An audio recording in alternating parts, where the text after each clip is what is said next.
السلام علیکم ورحمۃ اللہ وبرکاتہ۔ ساتھی استقبال ہے آپ کا ہمارا یوٹیوب چینل دلی مرکز لائیو بیان پر۔ یہ بیان چل رہا ہے علامہ میر حضرت جی مولانا سعد صاحب کا۔ تائیے ہمارا آپ مل کر سنتے ہیں اس بیان کو، حضرت جی کیا فرماتے ہیں اپنے اس بیان کے اندر۔ تائیے لے چلتے ہیں آپ حضرات کو بیان کی۔ میرے محترم دوستو، بزرگ عزیزو، اللہ رب العزت نے اپنے بندوں کو جو احکام دیے ہیں وہ احکام ان کے جسمانی تقاضوں اور ان کی طبیعتوں کی چاہتوں کے خلاف دیے ہیں کہ اگر چاہت کو قربان کرو حکم پر تو تمہارے لیے یہ وعدے ہیں، اور اگر چاہت کو پورا کرو حکم کے خلاف تو پھر تمہارے لیے یہ وعدے نہیں بلکہ ان وعدوں کے بدلے میں وعیدیں ہیں۔ ان وعدوں کے بدلے میں وعیدیں ہیں۔ اگر چاہت کے خلاف حکم پورا کر دو تو تمہارے لیے وعدے ہیں، اور اگر چاہت کے لیے حکم قربان کر دو، حکم کو توڑ دو، تو وہ تمہارے لیے وعدے نہیں بلکہ وعیدیں ہیں۔ وعد اور وعیدوں کا یقین جب تک دل میں نہ ہو اس وقت تک آدمی حکم کی عمل کی حقیقت کو سمجھ نہیں سکتا۔ اللہ رب العزت نے جتنے بھی احکام دیے ہیں وہ سارے احکام طبیعت کے خلاف دیے ہیں۔ بھوک کا تقاضا رکھا، روزہ فرض کر دیا۔ پیاس کا تقاضا رکھا، روزہ فرض کر دیا۔ نیند کا تقاضا رکھا، نماز فرض کر دی۔ مال کا تقاضا رکھا، زکوٰۃ فرض کر دی۔ شہوت کا تقاضا رکھا، زنا حرام کر دیا۔ کمانے کا تقاضا رکھا، سود حرام کر دیا۔ کوئی بھی حاجت، کوئی ضرورت، کوئی مقصد، دنیا کا کوئی سبب اٹھا کے دیکھ لو، وہ سارے اسباب، سارے احکام، سارے اعمال، سارے فرائض سب کے سب انسان کی فطرت اور چاہت اور ضرورت کے خلاف ہوں گے۔ سب کو ضرورت کے خلاف ہوں گے۔ مقصد یہ ہے کہ ہم نے اپنی قدرت سے تمہارے اندر جو تقاضے پیدا کیے ہیں، تم ان تقاضوں کو ہمارے حکم کے لیے، ان تقاضوں کو قربان کرو ہمارے حکم کے لیے۔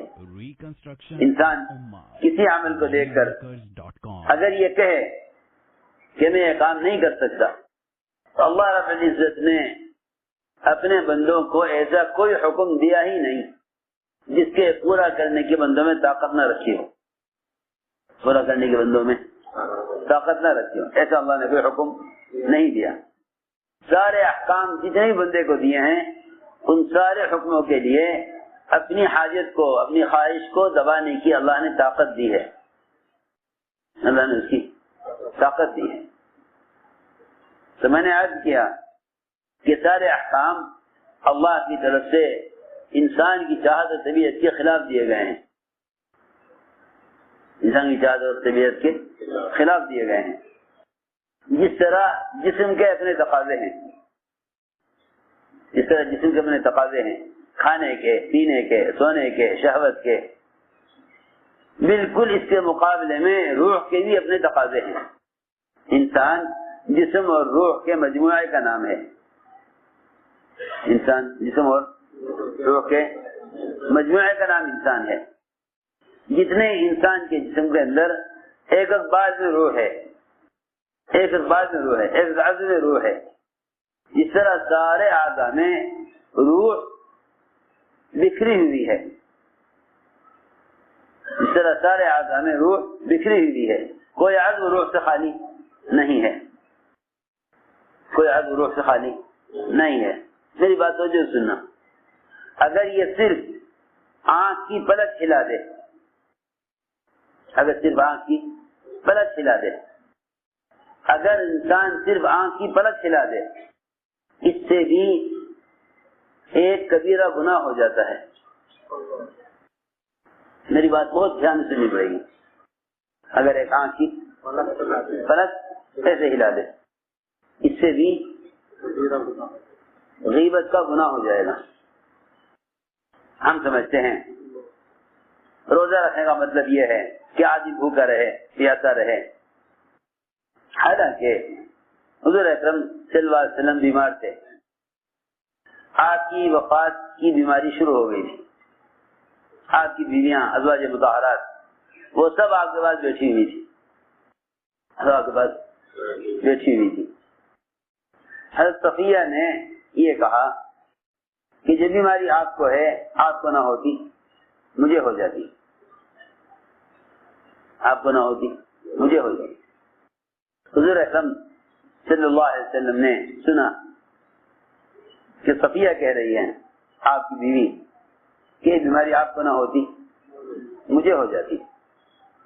محبت کا اظہار کیا حضرت صفیہ نے۔ باقی بیویوں نے ایک دوسرے کی طرف صرف پلک سے اشارہ کیا۔ سنا رہی بات میں جو بات میں نے کہی ہے کہ انسان کے پورے بدن میں جسے روح بکھری ہوئی ہے، کوئی روح کوئی بات بھی روح سے خالی نہیں ہے، اسی طرح اس روح کے ساتھ ساتھ پورے بدن کے ہر جز کے ساتھ حکم لگا ہوا ہے، ہر جز کے ساتھ حکم لگا ہوا، ہر عضو کے ساتھ حکم لگا ہوا ہے۔ ازواج مطہرات نے ایک دوسرے کی طرف ہلکا سا اشارہ پلک سے کر دیا۔ آپ نے فرمایا اپنی بیویوں سے کہ تم کلی کرو، سب کلی کرو، سب کلی کرو۔ یا رسول اللہ کس چیز سے کلی کریں؟ انہوں نے تو کچھ کھایا نہیں، آپ کی اس بیماری میں، آپ کی اس حالت میں چیزیں کھانے کے ہوش ہیں، ہم نے تو کچھ کھایا نہیں، ہم کلی کس چیز سے کریں؟ آپ نے فرمایا کہ تم نے صفیہ کی غیبت کی ہے، تم نے صفیہ کی غیبت کی ہے۔ جو بات تم زبان سے کہنا چاہتی تھی کہ صفیہ اپنی بات میں جھوٹی ہے، صفیہ اپنی بات میں جھوٹی ہے، جو بات تم زبان سے کہنا چاہتی تھی کہ صفیہ اپنی بات میں جھوٹی ہے، وہ بات تم نے آپس میں آنکھ کے اشارے سے کر دی۔ تم نے وہ غیبت کی ہے جو غیبت زبان سے کی جاتی ہے، لہذا کلی کرو۔ یہ نہ کہا کہ آنکھ دھو لو، یہ نہ کہا کہ آنکھ دھو لو۔ میری بات دھیان سے سننا، انسان کے جتنے بھی اعضاء ہیں وہ آپس میں جس طرح جڑے ہوئے ہیں، وہ آپس میں جس طرح جڑے ہوئے ہیں، اسی طرح اللہ کے تمام احکام بھی آپس میں جڑے ہوئے ہیں۔ ایک حکم سے دوسرے حکم کو مدد ملتی ہے، ایک حکم سے دوسرے حکم کو مدد ملتی ہے۔ اگر شخص یہ سوچے کہ نماز پڑھتے ہیں روزہ نہیں رکھتے، نماز مستقل فریضہ بے شک ہے، روزہ مستقل فریضہ ہے، لیکن آپس میں ان سارے احکام کا آپس میں ایسا تعلق و رشتہ ہے کہ ایک حکم دوسرے حکم کے لیے معاون ہے۔ اسی طرح انسان کے اعضاء میں بھی ایک عضو دوسرے عضو کے لیے خیر کے کام معاون ہے۔ میں عرض کرتا ہوں، اگر کوئی شخص نامحرم سے نظر کو پھیر لے تو اللہ رب العزت اس کو ایسی عبادت کی توفیق عطا فرماتے ہیں کہ وہ اس عبادت کی حلاوت، اس کا مٹھاس اپنے دل کے اندر محسوس کرتا ہے، جو دل میں محسوس کرتا ہے۔ حدیث میں آتا ہے کہ نامحرم کی طرف نظر اٹھانا شیطان کے زہر میں بجھائے ہوئے تیروں میں سے ایک تیر ہے۔ یہ نہیں کہ اگر نامحرم کو دیکھا تو صرف اس سے آنکھ گندی ہوئی، اس سے صرف آنکھ گندی ہوئی، نہیں، صرف آنکھ نہیں گندی ہوگی بلکہ زہریلے تیر سے سارا بدن متاثر ہوگا۔ حدیث میں سام المسموم کہنے کی اصل وجہ یہ ہے کہ آنکھ یہ ایک ایسا عضو ہے کہ اس سے سارے اعضاء متاثر ہوں گے اس کے گناہ سے، اسی گناہ سے سارے اعضاء متاثر ہوں گے، اس کے ایک عمل کے گناہ سے سارے اعضاء متاثر ہوں گے۔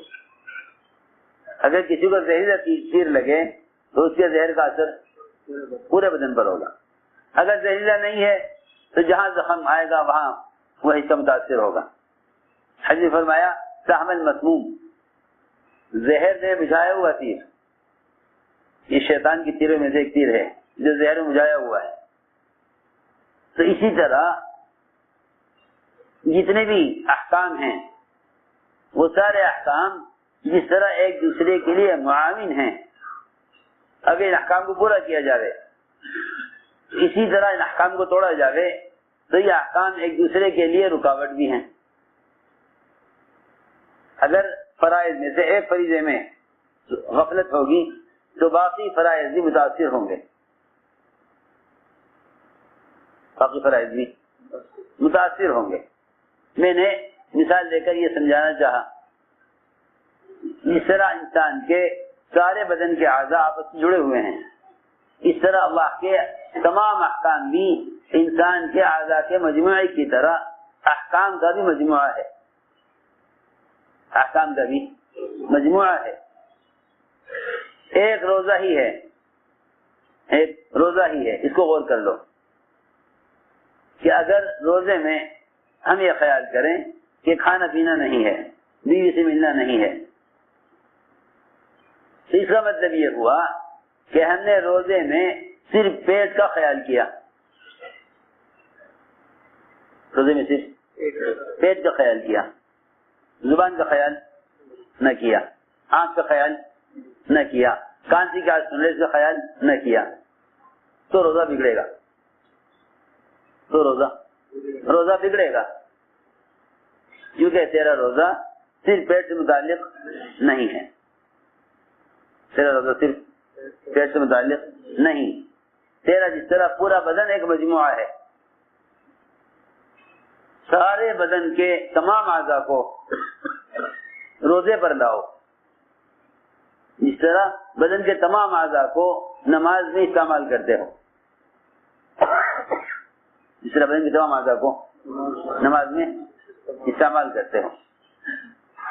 آنکھ کو پابند کرو نماز میں کہ یہاں کے علاوہ کہیں نہ دیکھیں، زبان کو پابند کرو کہ ذکر اور قرآن کے علاوہ کچھ نہ کہے، اعضاء کو پابند کرو، کون سا عضو نماز میں کہاں رہے۔ جس طرح نماز میں پورے بدن کے استعمال کا نام نماز ہے، اس طرح روزے میں پورے بدن کے استعمال کا نام روزہ ہے۔ میں یاد کرنا چاہتا ہوں پورے بدن کے استعمال کا نام روزہ ہے۔ ہم صرف اتنا جانتے ہیں کہ کھانے پینے سے روزہ ٹوٹ جاتا ہے، حالانکہ ہمیں نہیں معلوم کہ اس انسان کے جسم کے اعضاء کا جو مجموعہ ہے اس میں ایک چھوٹا سا عضو اگر غلط استعمال ہو تو اس کا باقی اعضاء پر کیا اثر پڑے گا، باقی اعضاء پر کیا اثر پڑے گا، اس کو میں سمجھانا چاہتا تھا۔ یا صفیہ نے جب آنکھ سے اشارہ کیا ایک دوسرے کی طرف تو آپ نے فرمایا تم سب کلی کرو، کیونکہ تم نے صفیہ کی زبان سے غیبت کی ہے۔ جو بات تم زبان سے کہنا چاہتی تھی کہ صفیہ جھوٹی ہے، وہ بات تم نے آنکھ کے اشارے سے کر لی آپس میں، تو تم نے صفیہ کی غیبت کی ہے۔ ایک روایت میں فرمایا الفظی الفظی الفظی الفظی، جلدی تھوک جلدی تھوک، جلدی جلدی تھوک، تیرے تھوک میں گوشت نکلے گا، تیرے تھوک میں گوشت نکلے گا۔ کیونکہ حضور اکرم صلی اللہ علیہ وسلم نے جو گناہوں پر وعیدیں، حکم میں بگڑنے پر جو وعیدیں بیان کی ہیں نا، وہ وعیدیں آپ نے خیالی اور مثالیں جو بیان کی ہیں وہ خیالی نہیں بلکہ حقیقی ہیں۔ لوگ کہتے ہیں کہ غیبت کرنا ایسا ہے جیسا اپنے بھائی کا گوشت کھانا، ایسا جیسا کر کے لوگوں نے ان کو ایک خیالی مثالیں بنا دیا. کیا بنا دیا؟ ان کو بنا دیا خیالی مثالیں. یہ خیالی مثالیں ہیں. حضور اکرم صلی اللہ علیہ وسلم نے روزہ رکھوایا، سارے مدینے والوں سے روزہ رکھوایا تاکہ 100% مسلمانوں کو یہ معلوم ہو جائے کہ روزے میں اگر ایک لفظ بھی غیبت کا زبان پر آ گیا تو روزہ ایسے ختم ہو گیا جیسے کوئی کھانا کھا کر روزہ توڑ دے. کیونکہ جب عمل کا اجر ختم ہو گیا تو پھر یہ فاقہ رہ گیا، روزہ نہیں رہا.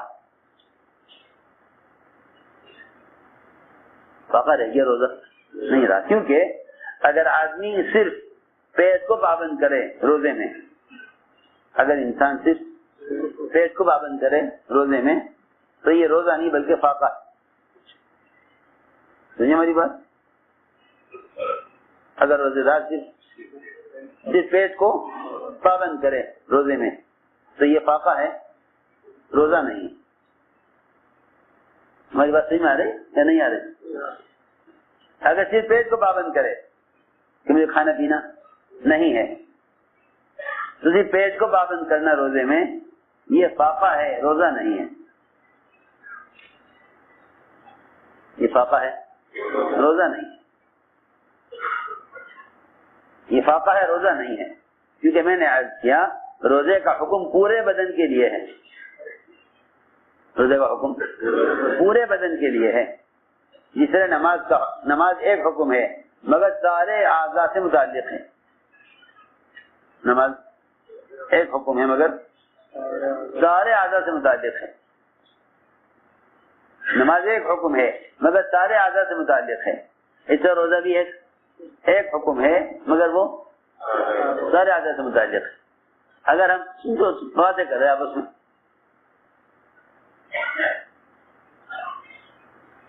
اگر ہم خیال کریں کہ کھانے پینے سے باز رہنا روزہ ہے تو پھر یہ پیٹ کا روزہ ہوا، باقی اعضاء کا روزہ نہیں ہوا. اس کو فاقہ کہا جائے گا، روزہ نہیں کہا جائے گا. اسی لیے فرمایا رب صائم ليس له من صيامه الا الجوع ورب قائم ليس له من قيامه الا السهر. عجیب حدیث ہے. رب صائم ليس له من صيامه الا الجوع ورب قائم ليس له من قيامه الا السهر. بہت سے ایسے روزے دار ہیں کہ ان کے روزے کی حیثیت اللہ کے نزدیک فاقے سے کم نہیں ہے، فاقہ ہے. ان کا روزہ فاقے سے زیادہ نہیں ہے. ڈاکٹر کہہ دیتے ہیں آپ کا علاج ہوا ہے، آپ 24 گھنٹے تک کچھ نہیں کھائیں گے. پیٹ کے آپریشن ہوتے ہیں نا لوگوں کے، جب آپ کو 24 گھنٹے کچھ نہیں کھانا، بالکل چیز نہیں کھائیں گے. تو کیا فرق ہوا؟ ڈاکٹر اگر ایک مریض کو 24 گھنٹے کھانے سے روک دے، 12-13 گھنٹے کھانے سے روک دے، ادھر ہم 12-13 گھنٹے کا روزہ رکھ لیں، یہ کھانا نہیں ہے. انسان کے بدن کے جتنے بھی اعضاء ہیں ان سارے اعضاء کی ہر چاہت کو روزے کے لیے قربان کرنا یہ روزہ ہے. حضور اکرم صلی اللہ علیہ وسلم نے سارے مدینے والے سے روزہ رکھوایا، سب سے روزہ رکھوایا اور یہ فرمایا میری اجازت کے بغیر کوئی افطار نہ کرے. ایک آتا تھا آپ کے سامنے، اجازت لیتا، آپ اجازت دیتے، وہ افطار کرتا. ایک نے آ کر کہا کہ 2 لڑکیاں ہیں آپ کے پاس آنے سے شرما رہی ہیں اور صبح سے روزے سے ہیں، اس وقت حالت ان کی خراب ہے، اگر اور تاخیر ہوئی تو ایسا نہ ہو کہ وہ پیاس کی شدت سے جان دے دیں، مرنے والی ہیں بالکل، آپ اجازت دے دیجیے کہ وہ روزہ رکھیں، وہ افطار کر لیں. آپ نے فرمایا ان کو یہاں لے کر آؤ. کیا شرماتی ہیں آپ کے پاس آنے سے، شرماتی ہیں. اور صحیح بات ہے کہ جو آدمی عمل کو بگاڑ لے گا وہ اللہ کے یہاں عمل پیش کرنے سے شرمائے گا. اس نے کہا آ کر کہ جی وہ تو آ کر آنے سے شرماتی ہیں. فرمایا نہیں، لے کر آؤ ان کو. روایت میں ہے حضور اکرم صلی اللہ علیہ وسلم نے دونوں سے کہا کہ اس پیالے میں قے کرو، پیالے میں قے کرو. ایک نے قے کی تو اس کی قے میں انسان کا تازہ گوشت کچا، جبکہ سوائے درندے کے کچا گوشت انسان کوئی نہیں کھا سکتا. کچا گوشت انسان کا لحم العبید روایت میں ہے، تازہ کچا گوشت واقعے میں نکلا، پیالہ آدھا ہو گیا. دوسری جگہ تو بھی قے کر، اس نے بھی قے کی. پورا پیالہ ان کی قے سے تازے کچے گوشت سے بھر گیا. تازے کچے سب صحابہ کو دکھلایا، یہ دیکھو یہ کچا تازہ گوشت ہے، تاکہ آئندہ کو یہ نہ کہے کہ یہ تو ایک مثال کے طور پر سمجھانے کو کہہ دیا کہ انسان کا یہ مسلمان کی غیبت کرنا ایسا ہے جیسا اس کا گوشت کھانا. نہیں، ہم تمہیں حقیقی طور پر، مشاہدے کے طور پر، یقین پر دکھلا دیتے ہیں. تو میں نے عرض کیا، آنکھ سے اشارہ کیا حضرت صفیہ کی بات پر ازواج مطہرات نے. کتنی غیبت ہوتی ہے، کتنی غیبت ہوتی ہے صبح سے شام تک. شاید پوری دنیا میں کسی مخلوق، کسی جانور کا گوشت اتنا نہیں کھایا جاتا جتنا مسلمان کا گوشت کھاتا ہے. یہاں بکرے کا، بھینس کا گوشت 1 کلو کھا لے، 2 کلو کھا لے، پیٹ بھر جاوے گا. لیکن غیبت کرنے والوں کو گھنٹے گزر جاتے ہیں غیبت میں، وہ یہ بھول جاتے ہیں کہ ہم حقیقی طور پر گوشت کھا رہے ہیں. حضور اکرم صلی اللہ علیہ وسلم نے گوشت دکھلا کر آنکھوں سے بتلا دیا. آپ نے فرمایا اگر میں قے نہ کراتا، اگر میں ان سے قے نہ کراتا اور قے میں ان کے پیٹ سے گوشت نہ نکلواتا تو جہنم کی آگ اس گوشت کو کھاتی. جہنم کی آگ اس گوشت کو کھاتی. ساری بات یہ سمجھانے کے لیے عرض کر رہا کہ قیام اور صیام یہ دونوں چیزیں، قیام اور صیام یہ دونوں چیزیں، رات کا یہ عبادت، دن کا روزہ، یہ دونوں چیزیں ایمان اور احتساب کے ساتھ ہیں. ایمان اور احتساب. اللہ اس پر کیا دینے والے ہیں، اللہ اس پر کیا دینے والے ہیں. سوچو، غور کرو. ایک شخص کا گھر تیار ہو جائے، ایک شخص گھر تیار ہو جائے، سارے کمرے، سارے گھر کا پورا نقشہ تیار ہو جائے، پورا ڈھانچہ تیار ہو جائے. اس کے بعد مزید 1 سال پورا اس گھر کے اندر، اس گھر کو مزین کرنے میں 1 سال مزید لگے، 1 سال مزید 1 سال لگے. بتاؤ اس گھر میں داخل ہونے کا کتنا شوق ہوگا. ایک گھر آدمی تیار کرے، سارے در و دیوار تیار ہونے کے بعد پھر مزید 1 سال پورا اس کو سجانے میں، مزین کرنے میں، ڈیکوریشن میں 1 سال اور مزید خرچ کیا جائے. میرے دوستوں جواب دے میری بات کا. اتنا شوق ہوگا اس گھر والے کو اس گھر میں جانے کا کہ تیار ہونے کے بعد مزید 1 سال ڈیکوریشن میں خرچ کیا گیا. یہ تو ہمارا حال ہے کہ ہم انسانوں سے کہیں کہ ایسا گھر تیار کرو، پھر 1 سال اس گھر کو مزین کرنے میں خرچ کرو. کتنا شوق ہوگا اس گھر کو دیکھنے کا. لیکن اللہ رب العزت ایک سال خود روزے دار کی جنت کو مزین کرنے میں صرف کرتے ہیں، جہاں اللہ تعالیٰ کے ایک امر سے فرق جھٹکنے کے بقدر کتنی دیر میں ایک مومن کی جنت مزین ہو سکتی ہے. ایک مومن کی جنت کو ایک اشارے سے اللہ تعالیٰ سجا سکتے ہیں، تیار کر سکتے ہیں، اور کتنا مزین کر سکتے ہیں. اس کے لیے ایک پورا سال رمضان کے انتظار میں روزہ دار کے لیے جنت کو مزین کیا جاتا ہے. پورا سال بتاؤ تو پھر رمضان میں کے داخل ہونے کا کتنا شوق ہونا چاہیے. ایک سال سے جس کام کے لیے کرنے والے کے لیے جنت کو مزین کیا جا رہا ہو، اس کا کتنا شوق ہونا چاہیے، اس کا کتنا شوق ہونا چاہیے کہ پورے سال جنت کو سجایا جاتا ہے.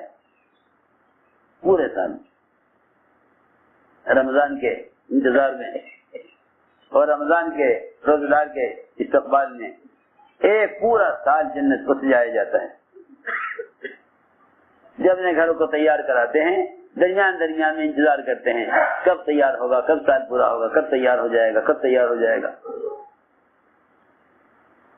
اللہ رب العزت جو ایک امر سے سارا کچھ مزین کر سکتے ہیں، وہ بھی ایک سال جنت کے کو مزین کرنے میں ایک سال جنت کو مزین کرتے ہیں.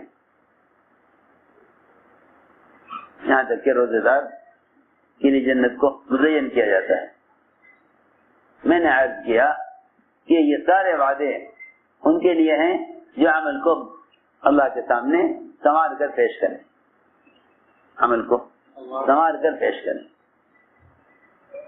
عمل کو سنوار کر پیش کریں. اس لیے فرمایا اللہ تمہیں آزمائیں گے.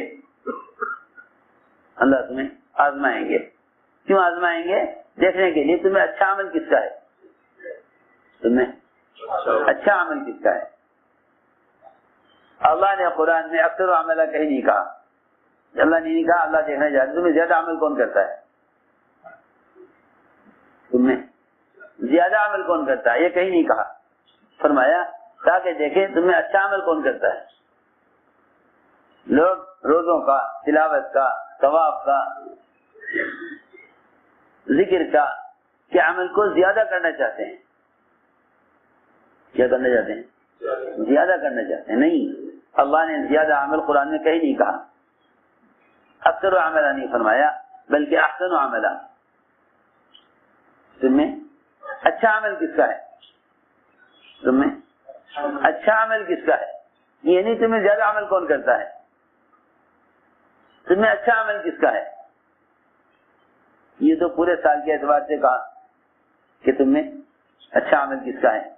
اللہ اکبر. رمضان کا مہینہ لوگ تاجر سیزن کے مہینے کو بہت غنیمت سمجھتا ہے کمانے کے لیے. غنیمت سمجھتا ہے کمانے کے لیے. تاجر سیزن کے مہینے کو غنیمت سمجھتا ہے کمانے کے لیے. دیکھو سیزن میں تاجروں کی مشغولی کا کیا حال ہوتا ہے. سیزن میں تاجروں کی مشغولی کا کیا حال ہوتا ہے. یہ مہینہ دعوت عبادت کو جمع کرنے کا ہے. لوگ سمجھتے ہیں رمضان کا مہینہ خلوت کا، عبادت کا، سونے کا ہے. یہ غلط خیال ہے. یہ غلط خیال ہے. یہ غلط خیال ہے. کھانے، سونے اور عبادت کے لیے نہیں، بلکہ دعوت عبادت کو جمع کرنے کا مہینہ ہے. دعوت عبادت کو جمع کرنے کا مہینہ ہے. کیونکہ شیطان کی قوت، شیطان کی ساری قوت دو چیزوں سے روکنے پر لگتی ہے. شیطان کی قوت دو چیزوں سے روکنے پر لگتی ہے. ایک دعوت سے، ایک عبادت سے. دعوت سے، دوسرے عبادت سے. اللہ رب العزت نے رمضان کا مہینہ شیاطین کے قید کرنے کا رکھا کہ ہم رمضان میں شیاطین کو قید کر دیں گے. میں کیا بتاؤں، رمضان میں شیاطین کو قید کرنے کی حکمت کیا ہے؟ تو میری بات دھیان سے سننا. رمضان میں شیاطین کو قید کرنے کی حکمت کیا ہے؟ اللہ تعالی مسلمانوں کے اس عذر کو ختم کر کے دکھانا چاہتے ہیں کہ کوئی یہ کہے کہ میں تو گناہ سے بچنا چاہتا تھا مگر شیطان نے مجھے گناہ میں مبتلا کر دیا، میں تو نیکی کے کام، عبادت کے، تلاوت کے، ذکر کے، اللہ کے راستے میں نکلنے کے اعمال کرنا چاہتا تھا مگر کیا کروں، شیطان عمل نہیں کرنے دیتا. اللہ نے 11 مہینوں میں ایک مہینہ ایسا رکھا جس میں شیاطین کو قید کر دیا تاکہ معلوم ہو کہ شیطان پر ہمارا الزام سچا ہے یا جھوٹا ہے. خود عمل نہ کرنے کا عذر شیطان پر ڈال دینا، خود عمل نہ کرنے کا عذر. اگر یہی بات ہے کہ شیطان تمہیں عمل نہیں کرنے دیتا تو ہم ایک مہینے کے لیے شیاطین کو ہم قید کر دیتے ہیں، پھر دیکھتے ہیں کہ تم اپنے نفس کے تابع ہو کر چلتے ہو یا شیطان کے تابع ہو کر چلتے ہو. یہ سمجھنے کی بات. اب معلوم ہو جائے گا کہ بھائی یہ تو ہے، بات ہے نہیں کہ جی وہ تو رمضان میں شیاطین قید ہو جاتے تو کوئی گناہ ہی نہیں ہوگا. اب پتہ چلے گا کہ تمہارے گناہ شیطان کی مدد سے ہیں، یہ تمہارے گناہ تمہارے نفس کی مدد سے ہیں.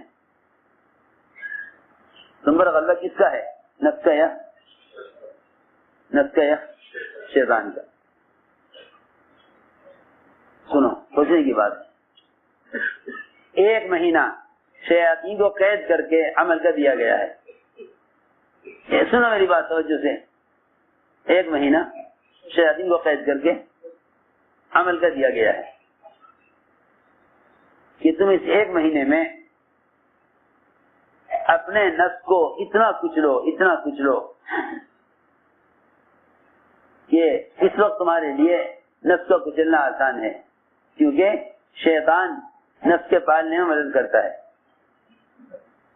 شیطان نفس کو پالنے میں مدد کرتا ہے. شیطان نفس کو پالنے میں مدد کرتا ہے. اس لیے روزے کا حکم دیا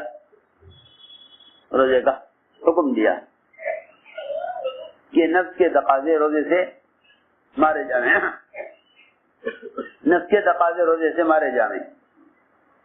نفس کو کچلنے کا سب سے بہترین عمل وہ رات کا قیام اور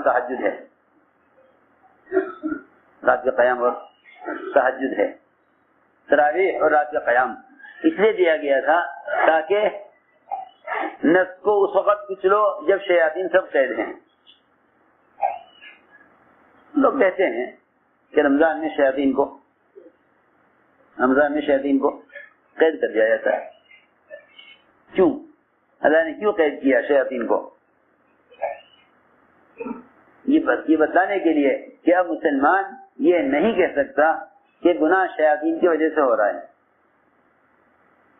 ہم نے شیطان کو قید کر دیا. ہم ایک مہینے تک تمہارے عمل کو دیکھیں گے کہ تمہارے گناہ شیطان کی وجہ سے ہیں یا نفس کی وجہ سے ہیں. اس لیے فرمایا کہ شیطان سے کہیں بڑا دشمن تمہارے نفس ہے. شیطان سے کہیں زیادہ بڑا دشمن وہ تمہارا نفس ہے. شیطان سے کہیں بڑا دشمن وہ تمہارا نفس ہے.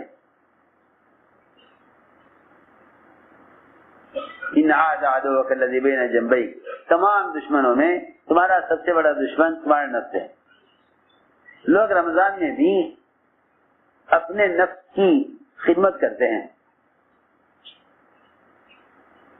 جو سونے جاگنے کا جو معمول رمضان کے علاوہ وہی رمضان میں. اگر تم سے رمضان میں کوئی گناہ ہو تو سمجھ لو کہ نفس غالب ہے، نفس غالب ہے، کیونکہ شیاطین تو قید کر دیے گئے. ایک فرشتہ کافی ہے ایک شیطان کو قابو کرنے کے لیے. اللہ رب العزت 7 فرشتے ایک ایک پر مسلط کر دیتے ہیں، اور وہ شیطان ان فرشتوں سے چھوٹ نہیں سکتا. اللہ نے دکھلا دیا کہ اب تمہارے پاس یہ عذر نہیں ہے کہ تم گناہ تو تم کرنا نہیں چاہتے مگر شیطان نے کرا دیا. اب یہ عذر نہیں، کیوں کہ شیاطین قید کر دیے گئے. اس لیے روزہ دیا گیا ہے نفس کو کچلنے کے لیے کہ شیطان کو تم نے یہاں قید کر دیا اور نفس کو تم کچل دو اس سے، روزے سے، اور نفس کو کچلو رات کے قیام سے. اس لیے قرآن نے کہا ہے رات کا قیام نفس کو سب سے زیادہ کچلنے والا ہے. اشد وفا، یہاں اشد وفا، سب سے زیادہ نفس کو کچلنے والا عمل وہ رات کی تہجد اور رات کا قیام ہے. سب سے زیادہ نفس کو کچلنے والا. ورنہ لوگ گناہ کرتے ہیں اپنے ارادے سے اور الزام دے دیتے ہیں شیطان کو، الزام دیتے ہیں شیطان. انسان سے جب کوئی دنیاوی نقصان ہو جاتا ہے تو اس نقصان کا الزام دوسروں کو دیتے ہیں، نقصان کا الزام دوسروں کو دیتے ہیں. جس طرح ہم دنیا کی مختلف نقصانات کے الزام دوسروں کو دیتے ہیں، اسی طرح اپنے گناہوں کا الزام شیطان کو دیتے ہیں. حضرت علی فرماتے تھے اگر فجر کے بعد 10 مرتبہ سورہ اخلاص پڑھ لو، فجر کے بعد 10 مرتبہ سورہ اخلاص پڑھ لو تو شیطان آزاد ہو کر باوجود پوری کوشش کے تم سے کوئی گناہ نہیں کرا سکتا. خیر کیسے ممکن ہے کہ شیطان رمضان میں قید ہو کر تم سے کوئی گناہ کرا لے؟ اب معلوم ہوگا کہ گناہ جو ہوا کرتے تھے وہ شیطان کی مدد سے ہوتے تھے یا نفس کی مدد سے ہوتے تھے. اس سے نفس کی مدد سے یا شیطان کی مدد سے، کہ شیطان کو تو قید کر دیا گیا، چھوڑنے والے ہیں نہیں. اور عمل کا اجر بڑھا دیا گیا، اور فرائض 70 گنا بڑھا دیے گئے، اور نوافل کو اللہ اکبر نوافل کو فرائض کا درجہ دے دیا. نوافل کو فرائض کا درجہ، نوافل کو دیا فرائض کا درجہ، نوافل کو دیا فرائض کا درجہ، اور فرائض کا درجہ بڑھا دیا 70 گنا. یہ کہیں کہ اس سے زیادہ بدبخت کون ہوگا جس پر رمضان کا مہینہ گزر جاوے اور وہ اپنے آپ کو جنت میں داخل نہ کر سکے اور مغفرت کا حقدار نہ ہو سکے،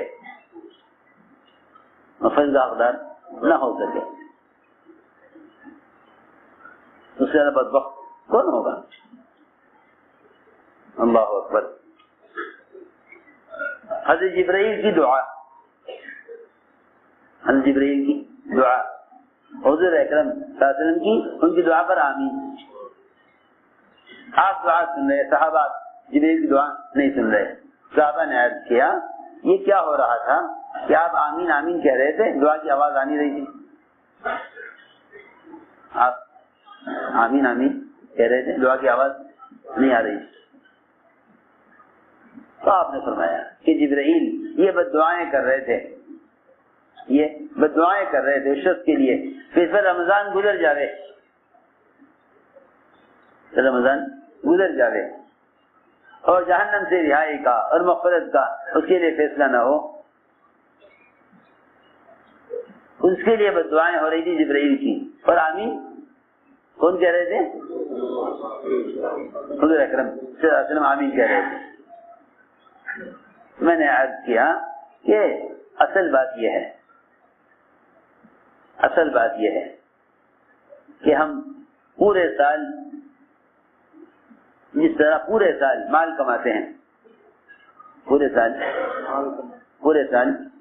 مال کماتے ہیں، پھر سال بھر کی آمدنی کے بعد، سال گزر جانے کے بعد آمدنی پر اس کی مال کی زکات دیتے ہیں، مال کی زکات دیتے ہیں تاکہ سارا مال پاک ہو جائے. اسی طرح رمضان کا مہینہ یہ جسم کی زکات ہے، یہ جسم کی زکات ہے. پورے سال جو کچھ بھی کمایا ہے اس سب کو رمضان کے روزوں سے ایسے پاک کراؤ جیسا سال بھر کی آمدنی کو زکات دے کر پاک کرتے ہیں. یہ جسم کی زکات ہے، جسم کی زکات ہے، یہ جسم کی زکات ہے. جیسے زکات دینا مال کو پاک کرنے کے لیے زکات ہے، اسے روزہ رکھنا جسم کو پاک کرنے کے لیے زکات ہے. انسان اپنے اعضاء سے نیکی بھی کماتا ہے، اپنے اعضاء سے مال بھی کماتا ہے. انہی اعضاء سے مال کما کر سال بھر کے بعد زکات دیتا ہے مال کی. انہی اعضاء سے جو کچھ اعمال کیے ہیں، ان سارے اعمال کو پاک کرا لیتا ہے رمضان کے روزے سے. اسی لیے فرمایا ہفتے سے ہفتے تک کے گناہ کے لیے جمعہ دیا گیا ہے، ہفتے سے ہفتے گناہوں کے لیے جمعہ دیا گیا ہے. سال سے سال تک کے گناہوں کے معافی کے لیے روزہ دیا گیا ہے. زندگی بھر کے گناہوں کو ایسا معاف کرانے کے لیے جس کی معنی اس کو آج ہی جنا ہو، اس طرح گناہوں سے پاک ہونے کے لیے پوری زندگی میں حج ایک مرتبہ فرض ہے. زندگی میں حج ایک مرتبہ فرض ہے کہ حج زندگی بھر کے گناہوں سے پاک ہونے کے لیے، روزہ سال بھر کے گناہوں سے پاک ہونے کے لیے، اور جمعہ ہفتے بھر کے گناہوں سے پاک ہونے کے لیے. سوچو ایک آدمی اگر 2 دن غسل نہ کرے تو اس کی حالت کیا ہوتی ہے؟ آپ دیکھیں گے عام طور سے غیر مسلموں میں روزانہ نہانے کا معمول ہے. اشنان لیتے ہیں وہ اور اسے عبادت سمجھتے ہیں. جانوروں کا بھی معمول روزانہ نہانے کا ہے. سارے پرندے چرندے کوشش کرتے ہیں روزانہ ایک مرتبہ ان کے بدن سے پانی گزر جائے. سوچنے کی بات ہے. جب جسم کے اعتبار سے اپنے میل کچیل کو دور کرنے کے لیے روزانہ نہائے بغیر تسلی نہیں ہوتی تو بتاؤ سال میں ایک مرتبہ اگر جسم کے اعضاء کی پاکی کے لیے روزہ دیا جاوے تو آدمی ایک سال میں نہاوے، ایک سال میں نہاوے. کہاں روزانہ غسل کرنا، کہاں ایک سال میں غسل کرنا. کتنا میل ہوگا اس کے بدن پر. جو کپڑا جتنی تاخیر سے دھویا جاتا ہے وہ بھی اتنی محنت سے دھویا جاتا ہے. میری بات سمجھے، جو کپڑا جتنی تاخیر سے دھویا جاتا ہے وہ اتنی محنت. سوچنے کی بات. آپ نے کرتا پہنا، شام کو اتار دیا، پسینہ آ گیا. آپ نے سجا کر کپڑا تو صبح پہنا تھا، ایک پانی میں نکال کے سکھا دو، صاف ہو جائے گا. کیوں بھائی، ایسا ہی ہے نا. لیکن جو کپڑا جتنی تاخیر سے دھلے گا وہ اتنی زیادہ محنت سے دھلے گا. آپ جمعہ سے جمعہ کرتا اتارے تو وہ دھوبی زیادہ محنت سے دھوئے گا. اس پہ سادن کے دھبے اس پر مختلف قسم کے داغ لگے ہوئے ہوں گے، اس سے زیادہ محنت سے جائے گا۔ جو کپڑا صبح پہن کے شام کو اتار دیا اس سے زیادہ محنت کی ضرورت نہیں ہے۔ اس لیے فرمایا کہ روزے رکھتے رکھتے رکھتے رکھتے رمضان میں داخل ہوا کرو، روزے رکھتے رکھتے رمضان میں داخل۔ حضور اکرم صلی اللہ علیہ وسلم سب سے زیادہ روزے شعبان میں رکھتے، رمضان کے علاوہ جو زیادہ روزے رکھتے آپ شعبان میں، سارا ہی شعبان آپ کا روزوں کا گزرتا تھا، تاکہ شعبان کے روزوں سے رمضان کے روزوں کا استقبال ہو۔ جس عمل کا یہ کہیں کہ جس آنے والے مہمان کا استقبال اس کی چاہت کی چیز سے نہ ہو، اس مہمان کی بے اکرامی ہوتی ہے۔ رمضان روزے لے کر آ رہا ہے۔ آپ جانتے ہیں آپ اپنے گھر میں آنے والے مہمان سے پہلے ہی فون کر کے پوچھ لیتے ہیں کہ آپ کا کھانے میں ناشتے میں کیا لینے کا معمول ہے، تاکہ آپ آنے سے پہلے اس کا انتظام ہو۔ آپ فلاں وقت پہنچیں گے، کھانے میں کیا لیں گے، آپ کے لیے آپ کے آنے سے پہلے انتظام کرنا پڑے گا۔ ایسے تو ہے نہیں کہ مہمان آ گیا آپ پوچھیں کہ آپ کیا کھائیں گے، کیوں بھائی؟ پہنچنے سے پہلے معلوم کیا جاتا ہے کہ آپ کا ناشتے میں کیا معمول ہے، کھانے میں کیا معمول ہے۔ اگر رمضان کے معمولات کا انتظام رمضان کے آنے سے پہلے نہیں ہے تو یہ مہمان آ کر پریشان ہوگا۔ آپ کا جو انتظام ہے وہ اس کی مزاج کے خلاف ہے، اس کی مزاج کے بالکل خلاف ہے۔ جس طرح نماز سے پہلے 2 رکعت تحیۃ المسجد یا تحیۃ الصلاۃ، یہ 2 رکعت فرض سے پہلے اللہ کے سامنے پیش ہونے کے لیے تیار ہونے کے واسطے 2 رکعت نماز پہلے پڑھ لو۔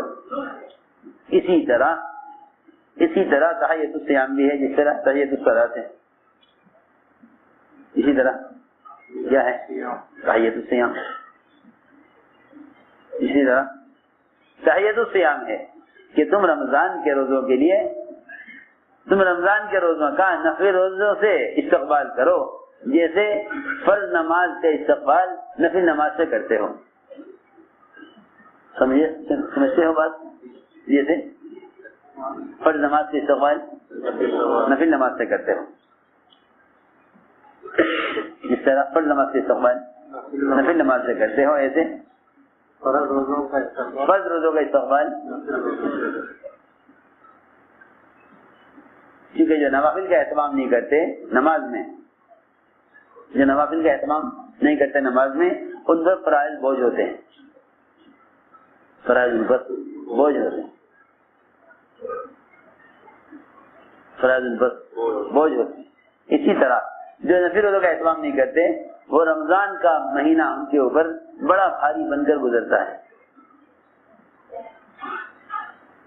بڑا بھاری بن کر گزرتا ہے۔ اس لیے کہا کہ رمضان کے استقبال شعبان کے روزوں سے کرو، رمضان کے استقبال شعبان کے روزوں سے کرو۔ حضور اکرم صلی اللہ علیہ وسلم سب سے زیادہ روزے شعبان میں رکھتے تھے۔ پوچھا بھی گیا آپ سے، آپ فرمایا کہ رمضان کی تعظیم میں شعبان کے روزے رکھتا ہوں، رمضان کی تعظیم میں کہ رمضان آ رہا، کیا بتاؤں، اللہ اکبر۔ لوگ سمجھتے ہیں کہ یہ تو ہر سال آتا ہے، رمضان تو ہر سال آتا ہے۔ ایک عجیب بات بتاؤں آپ کو، وہ نماز کا فریضہ جسے روزانہ 5 مرتبہ ادا کرنا ہے، فجر سے لے کر عشاء تک، فجر سے لے کر عشاء تک، وہ نماز جس کو 5 مرتبہ ادا کرنا ہے، اس کو 5 مرتبہ ادا کرنا ہے۔ اس کے لیے حکم آیا ہے حدیث میں کہ ہر نماز ایسے پڑھو کہ مجھے ابھی نماز نہیں ملے گی. آپ غور کریں بات پر. جو نماز روزانہ 5 مرتبہ پڑھنی ہے، ہر 2 نمازوں کے درمیان چند گھنٹے کا فاصلہ ہے. نمازوں کے درمیان چند گھنٹوں کا فاصلہ ہے. ہر 2 نمازوں کے درمیان چند گھنٹوں کا فاصلہ ہے. فرمایا حدیث میں نماز ایسے پڑھو گویا میری آخری نماز ہے. یعنی اتنا سنوارو کہ شاید آخری نماز ملے گی، نماز نہیں ملے گی. تو جن نمازوں کے درمیان چند گھنٹے کا فاصلہ ہے، جب انہیں اس طرح پڑھنے کا حکم ہے کہ اس کے بعد مجھے نماز نہیں مل سکے گی، اسے ایسا پڑھنا چاہیے. تو جو روزہ 11 مہینوں کے فاصلے کے بعد آوے اس میں کتنا اہتمام کرنا چاہیے. نہیں سمجھے بات؟ سوچتی ہوں بھائی ماسٹر صاحب پھر چانس نہیں ہے. لوگ کہتے ہیں نا یہ اگر نکل گیا نا موقع پھر چانس نہیں آگے، پتہ نہیں کب آئے گا. دنیا کے بارے میں کوئی آخری ٹرین ہو، آخری بس نکل رہی ہو، تمہیں اپنے وطن جانا ہے، اللہ اکبر، کیسے اٹھو گے، کیسے دوڑو گے اسٹیشن؟ آخری بس ہے، اس بس نہیں ہے، اس کے بعد اور کوئی ٹرین نہیں ہے. کون اٹھا دے گا؟ کہ خود آپ کو لے گی، نیند ہی نہیں آنے کی. سوچنے کی بات. جن 2 نمازوں کے درمیان چند گھنٹے کا فاصلہ ہے اسے فرمایا حدیث میں کہ نماز ایسے پڑھو گویا تمہاری یہ آخری نماز ہے، اب تمہیں اس کے بعد نماز نہیں ملے گی. سوچنے کی بات ہے. جن 2 رمضان کے درمیان کتنے مہینے کا فاصلہ؟ 11 مہینے کا فاصلہ. اس سے لوگ نماز سے بھی زیادہ غفلت سے گزار دیتے ہیں. جو نماز 5 مرتبہ پڑھنی دن میں رکھ لیں گے، آ جائے گا رمضان گزر جائے گا.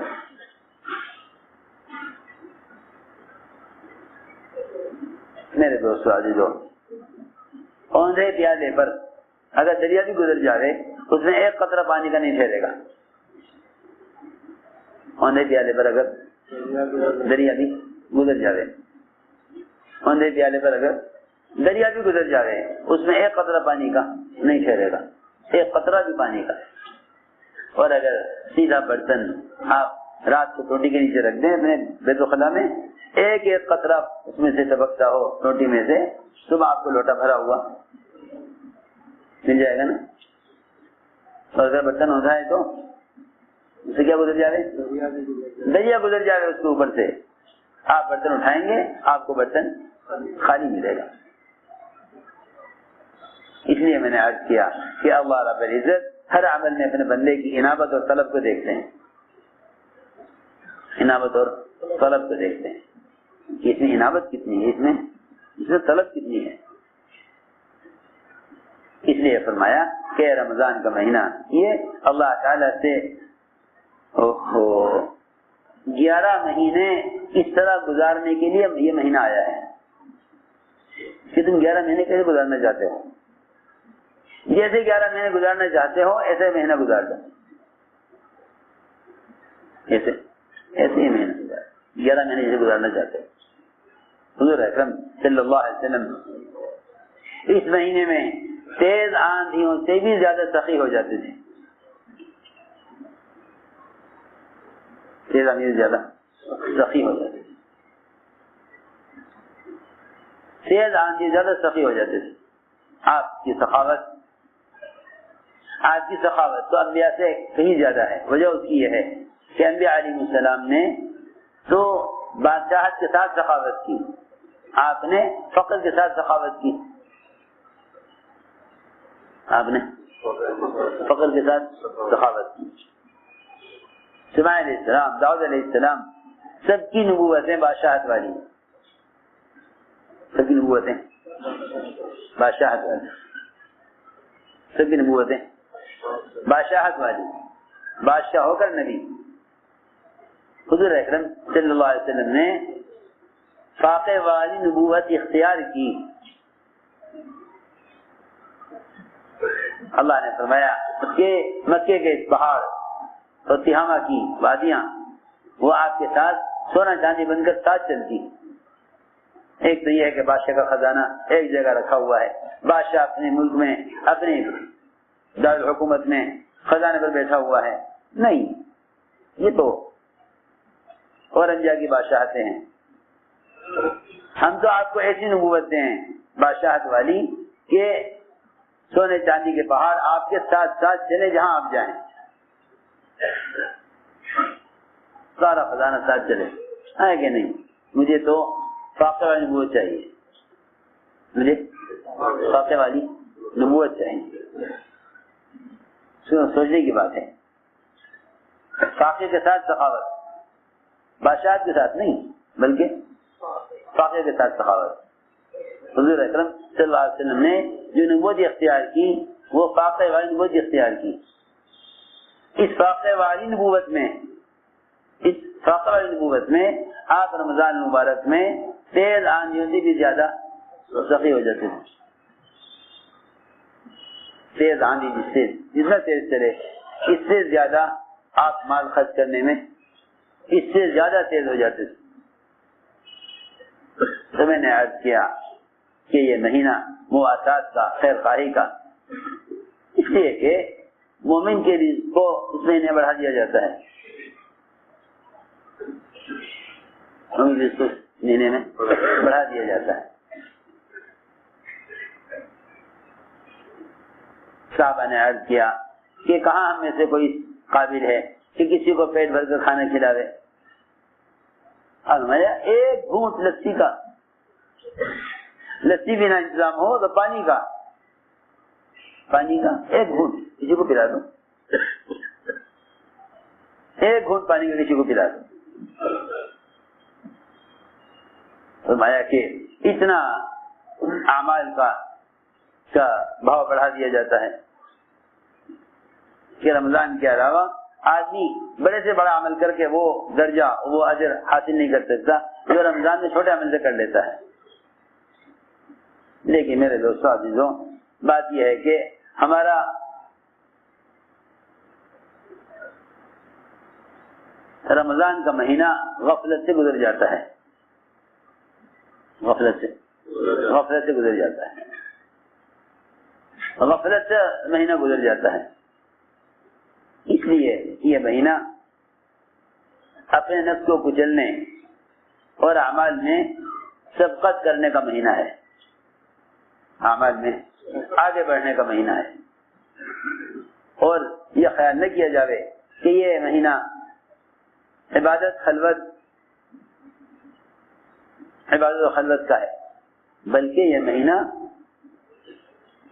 مہینہ سب سے زیادہ 11 مہینوں کے مقابلے میں 11 مہینوں کے مقابلے میں جس طرح یہ مہینہ عبادت میں آگے بڑھنے کا ہے، اس طرح 11 مہینوں کے مقابلے میں یہ مہینہ دعوت میں آگے بڑھنے کا ہے.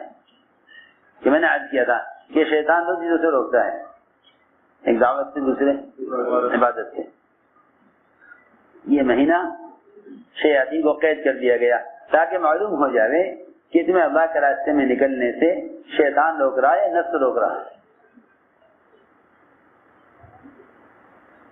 سوچنے کی بات، تمہیں اللہ کے راستے میں نکلنے سے شیطان روک رہا ہے یا نفس روک رہا ہے. عیسائی تو قید کر دیے گئے. اب تمہارے پاس یہ عذر نہیں کہ شیطان نکلنے نہیں دیتا، کہ شیطان نے تمہیں قید کر دیا.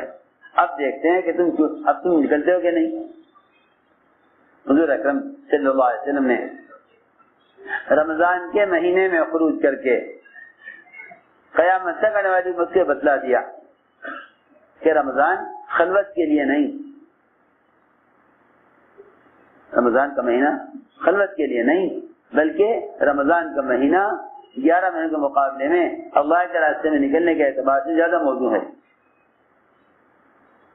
یہ خیال نہ کیا جائے کہ بھئی رمضان کا مہینہ تو ذکر و عبادت کا، تلاوت اور خلوت کا ہے، کیونکہ نقل و حرکت فرائض کو عملی طور پر زندہ کرنے کے لیے ہے. تم جس طرح رمضان کے علاوہ نماز کے فریضے کو لے کر پھرے ہو، نماز کو فریضے کو قائم کرنے کے لیے، اس طرح تم رمضان کے مہینے میں پھرو روزے کے فریضے کو قائم کرنے کے لیے. نقل و حرکت ان فرائض کو زندہ کرنے کے لیے ہے جو فرائض تمہیں دیے گئے ہیں. اس امت کی خصوصیت ہے کہ اس کو فرائض ذاتی طور پر ادا کرنے کے لیے نہیں دیے گئے. میری بات توجہ سننی پڑے گی بہت. یہ اس امت کی خصوصیت ہے کہ اس کو فرائض ذاتی طور پر ادا کرنے کے لیے نہیں دیے گئے بلکہ اس کو فرائض باعتبار عالم کے قائم کرنے کے لیے دیے گئے ہیں. فرائض باعتبار عالم میں قائم کرنے کے لیے دیے گئے. تم نماز کو لے کر پھرو تاکہ نماز قائم ہو. تم روزہ لے کر پھرو تاکہ روزہ قائم ہو. رمضان میں نقل و حرکت کا نہ ہونا, رمضان کے مہینے میں خروج کا نہ ہونا,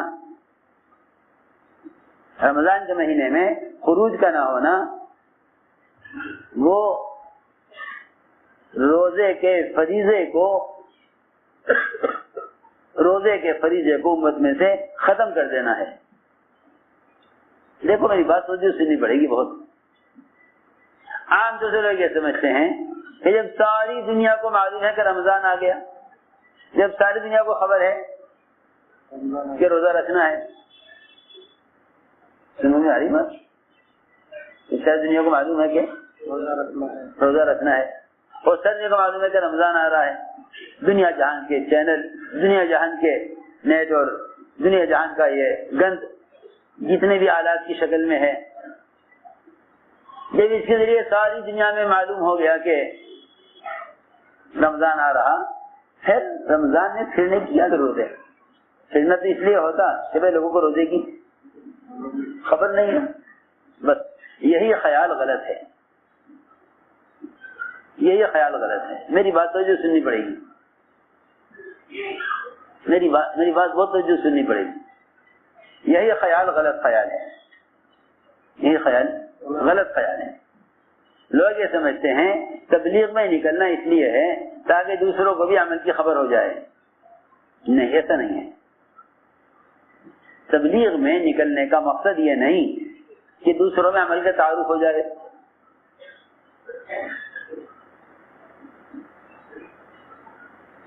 تبلیغ میں نکلنے کا مقصد یہ نہیں کہ دوسروں میں عمل کا تعارف ہو جائے. تو میری بات سمجھ رہے ہیں یا نہیں؟ خوب توجہ سے بات سننا جو میں کہنا چاہتا ہوں آگے. تبلیغ میں نکلنے کا مقصد یہ نہیں کہ لوگوں میں روزے کا تعارف ہو جائے, کیونکہ آپ دیکھ رہے ساری دنیا میں اس وقت جشن منایا جا رہا ہوگا, جگہ جگہ پھول پتیاں, جگہ جگہ جو ہے بازار سجائے جا رہے ہوں گے, سب بدعتیں ہیں. کیونکہ شیطان قید تو ہو رہا مگر وہ اپنے قید ہونے سے پہلے تمہیں ان فرائض کی ادا کرنے کے لیے ایسے رسمی طریقے بتا جائے گا کہ تم پورا رمضان اس میں گزار دو گے, پورا رمضان اس میں گزار دو گے. وہ عمل کو رواجی بنا دیتا ہے. میری بات توجہ سے سننا. رمضان میں نکلنے کا مقصد صرف روزوں کا تعارف کرانا نہیں, وہ تو ساری دنیا میں ہو رہا. ہر جگہ سوال, ہاں بھائی چاند ہو گیا نہیں ہو گیا, چاند ہو گیا نہیں ہو گیا, معلوم ہے لوگوں کو.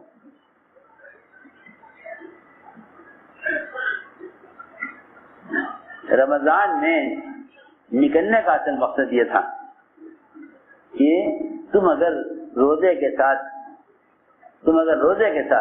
اللہ کے راستے میں نکل کر روزے کی دعوت دو گے تو اس دعوت سے لوگوں میں روزہ رکھنے کی استعداد اور رغبت پیدا ہوگی. کیونکہ تبلیغ اعلان کے لیے نہیں ہے, تبلیغ عمل کی استعداد پیدا کرنے کے لیے ہے. جس عمل کو لے کر تم پھرو گے, لوگ اس عمل کو, لوگوں کے اندر اس عمل کرنے کی استعداد پیدا ہوگی. کیونکہ تمہارا یہ روزہ اللہ کے راستے کے مجاہدے کے ساتھ ہے. اللہ کے راستے کے مجاہدے کے ساتھ ہے. تمہارا روزہ اللہ کے راستے کے مجاہدے کے ساتھ ہے.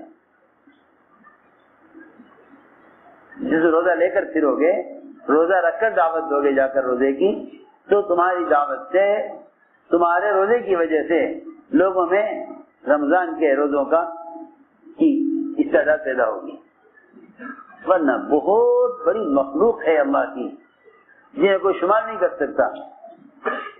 وہ ہیں جن کو روزے کی فرضیت کا علم ہے مگر وہ روزہ نہیں رکھتے. وہ روزہ آج تک لوگ یہ سمجھتے ہیں تبلیغ کو ہلکا اس لیے سمجھتے ہیں کہ وہ سمجھتے ہیں بات پہنچانے کے لیے تبلیغ ہے، اور بات تو ساری دنیا میں پہنچ ہی چکی ہے. دنیا جہان کے جو ہے چینل، دنیا جہان کے آلات وہ اعلان کر رہے ہیں رمضان کا، رمضان آ گیا، رمضان آ گیا. ہاں آ گیا، معلوم ہے، تاریخیں بنی ہیں، کیلنڈر بنے ہوئے ہیں، خبر ہے سب کو رمضان کا مہینہ اس تاریخ میں، اس تاریخ میں 1 دن 2 دن آگے پیچھے ہوگا، آ جائے گا رمضان. شوال آ گیا، ذوالقعدہ آ گیا، ذوالحجہ آ گیا، محرم آ گیا، رمضان بھی آ جائے گا. میں کچھ کہنا چاہتا ہوں، تبلیغ کا مقصد عمل کا تعارف کرانا نہیں ہے، بلکہ عمل کو لے کر پھرنا اس لیے ہے تاکہ تمہارے عمل کو لے کر پھرنے کی وجہ سے لوگوں میں اس عمل کی استعداد پیدا ہو. لوگوں میں اس عمل کی استعداد پیدا ہو، یہ مقصد تھا اصل. اس لیے حضور اکرم صلی اللہ علیہ وسلم صحابہ کو رمضان میں لے کر نکلے.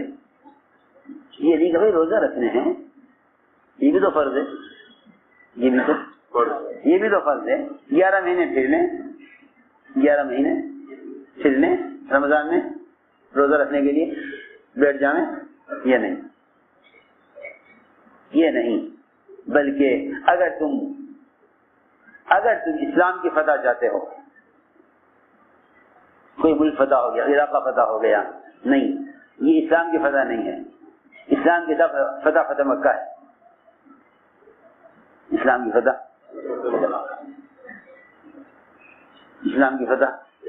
مکہ. اگر تم تمام فتوحات میں سب سے بڑی فتح چاہتے ہو تو اللہ کے راستے میں رمضان میں نکلو. حضور اکرم صلی اللہ علیہ وسلم نے اور آپ کے صحابہ نے کبھی بھی روزوں کی وجہ سے اللہ کے راستے کے خروج کو نہیں چھوڑا. یہ زمانے میں جب امت اس کام کو چھوڑ بیٹھی اور بھلا بیٹھی اور دعوت ملک سے ختم ہو گئی، کبھی بات پیدا ہوئی کہ رمضان کا مہینہ عبادت کے لیے ہے. جب امت دعوت کو چھوڑ بیٹھی، بھلا بیٹھی، اور اس ذمہ داری کو امت نے انبیاء تک محسوس سمجھا، کبھی بات پیدا ہوئی کہ رمضان کا مہینہ عبادت کے لیے ہے. صحیح بات پیدا ہوئی امت میں کہ رمضان کا مہینہ عبادت کے لیے ہے. ورنہ اصل بات یہ ہے کہ رمضان سے بڑھ کر اور کوئی مہینہ اللہ کے راستے کی نقل و حرکت کے لیے رمضان سے زیادہ موضوع، رمضان سے زیادہ بہتر نہیں ہے. دیکھو حج کا خط پڑھو سارے کام کرنے والوں کے لیے، جس میں رمضان میں اللہ کے راستے میں نکلنے کے فضائل اور رمضان میں اللہ کے راستے میں نکلنے کی ضرورت اور اہمیت، اور رمضان میں نکلنے میں 11 مہینے کے مقابلے میں زیادہ دعوت کے مقاصد کے حاصل ہونے کو حضرت نے بیان کیا ہے. اس لیے صحابہ کرام رمضان میں اللہ کے راستے میں نکلتے تھے. جن میں ہمت ہوئی انہوں نے روزہ رکھا لیکن خروج نہیں چھوڑا.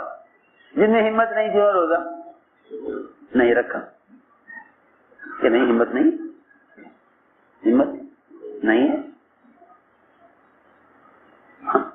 ہمت نہیں ہے کہ اگر ہمت نہیں روزہ رکھنے کی تو مت رکھو، مگر خروج میں چھوڑو. خروج میں چھوڑو. بعض وہ ہوتے ہیں جو بیچارے رمضان کے مہینے میں کہ ہمیں تو قرآن سننا ہے، ہمارا قرآن ناقص ہو جائے گا. یہ بھی ایک عجیب بات چل پڑی ہے کہ قرآن ناقص ہو جائے گا اگر رمضان میں نکلیں گے. ارے خروج قرآن کو ناقص کرنے کے لیے ہے یا خروج قرآن کو پھیلانے اور قرآن کو قائم اور زندہ کرنے کے لیے ہے؟ کسے ناقص ہو جائے گا؟ تراویح کی سنت جب زندہ ہوگی، جب تم تراویح کو لے کر پھرو. حفاظ کرام رمضان میں نکلنے میں سستی کرتے ہیں، کیوں بھائی کہ قرآن سنانا ہے. ارے ہم تمہیں قرآن سنانے کے لیے تو نکالنا چاہ رہے اور تم کہہ رہے کہ قرآن سنانے کے لیے کہ قرآن سنانے کے لیے نکلنا مشکل ہے. قرآن سنانے کے لیے نکلنا مشکل. سمجھتے جو وقت لگا کر آ گیا رمضان سے پہلے اس سے کہتے بھائی تو آ گیا تو قرآن سنا لے, میں نکل جاؤں, میں نکل جاؤں. اس عجیب بات ہے. امت کلمے کے بغیر دنیا سے جاوے, یہ یوں کہہ کر تراوی, یہ یوں کہہ کر خروج چھوڑ دے کہ میرا قرآن ناقص ہو جائے گا, میرا قرآن ناقص ہو جائے گا. میں نے غور کیا کہ حضور اکرم صلی اللہ علیہ وسلم رمضان میں نکلے, آپ رمضان میں نکلے, کیا ہوا تراویح کا, کیا ہوا نوافل کا, کیا ہوا قرآن کا, کیا ہوا روزوں کا.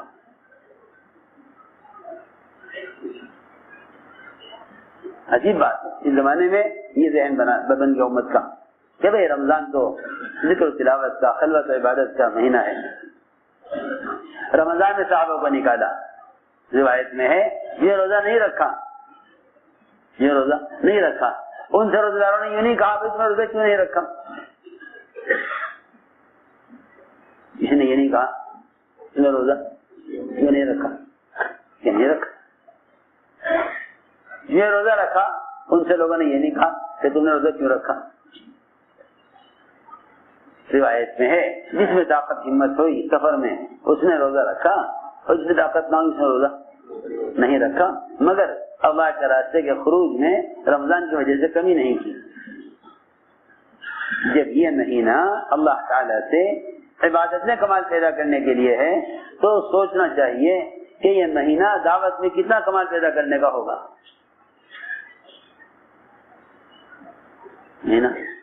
دعوت میں کتنا کمال پیدا کرنے کا ہوگا, کیونکہ دعوت عبادت کو جمع کرنے سے دین میں پختگی پیدا ہوتی ہے. اسی لیے اللہ نے فرمایا قرآن میں وَمَنْ أَحْسَنُ قَوْلًا مِّمَّنْ دَعَا إِلَى اللَّهِ وَعَمِلَ صَالِحًا, کہ جو دعوت اور عمل کو دونوں کو جمع کر لے, ایک ساتھ دونوں کو اکٹھا جمع کر لے, دعوت اور عبادت دونوں کو اکٹھا جمع کر لے, یہ دعوت عبادت دونوں کو اکٹھا جمع کر لے, اس سے زیادہ اچھا دین, اس سے زیادہ پختہ مذہب اور ہو کس کر سکتا ہے. قرآن تو اس کو استفہام انکاری کہہ رہا, کیا اللہ استفہام انکاری, استفہام انکاری ہوتا ہے تاکید کے لیے. اللہ تعالی سوال کھڑا کر رہے ہیں, سوالیہ جملہ ہے قرآن کی آیت, سوالیہ جملہ ہے کہ اس سے زیادہ اچھا پختہ مذہب ہو کس کر سکتا ہے. رمضان کے علاوہ تم اللہ کے راستے میں نکلو, اس پر بھی یہ فرما دیا کہ اس سے زیادہ اچھا دین ہو کس کر سکتا ہے جو دعوت دیتے ہوئے عمل کرے. تو پھر رمضان کا مہینہ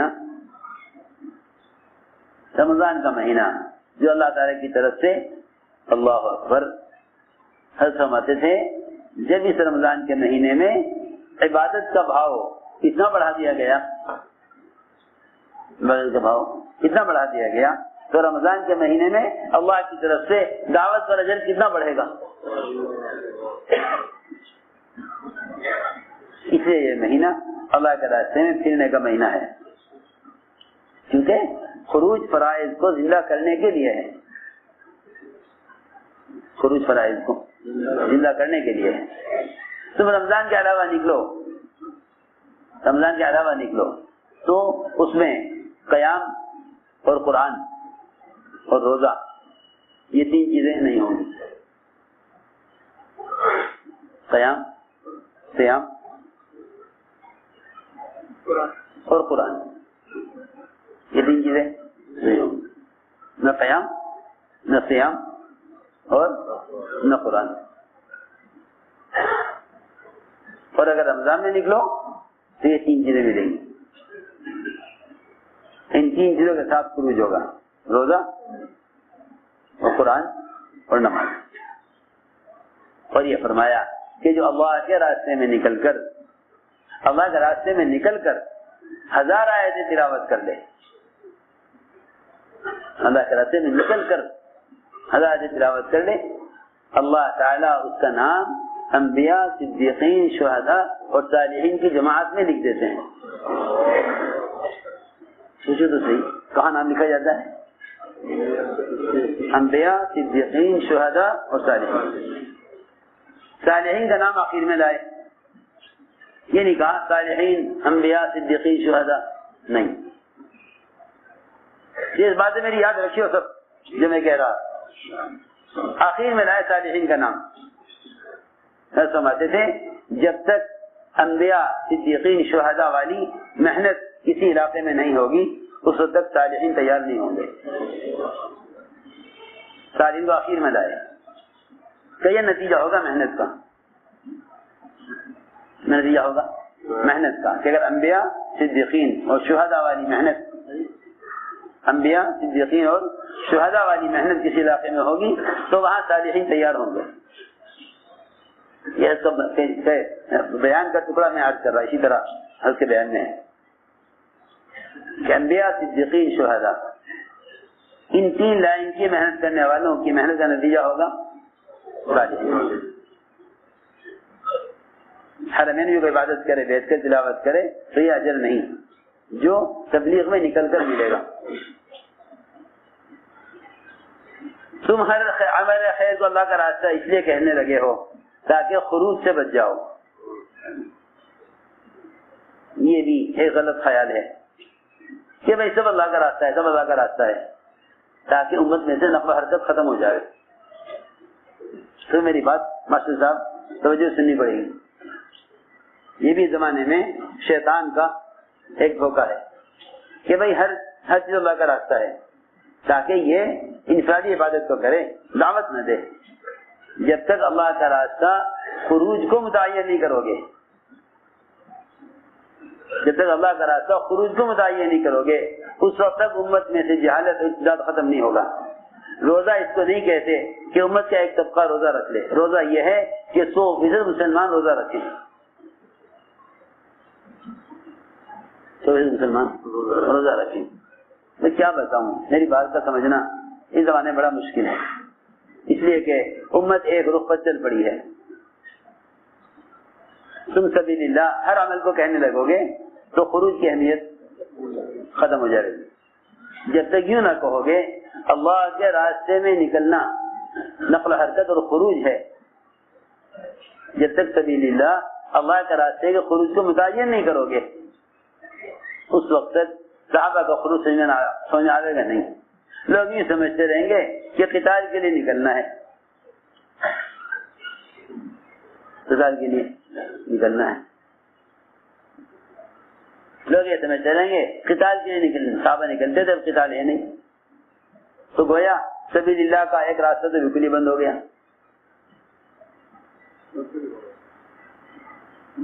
اسی لیے فرمایا وَأَنفِقُوا فِي سَبِيلِ اللَّهِ، اللہ کے راستے میں پھرنے پر مال خرچ کرنے میں کمی نہ کرو. یہاں سبیل اللہ سے خروج ہی مراد ہے. یہاں سبیل اللہ سے خروج ہی مراد ہے. یہاں سبیل اللہ سے خروج ہی مراد ہے. یہ نہ کہو کہ سبیل اللہ سے سارے خیر کے کام،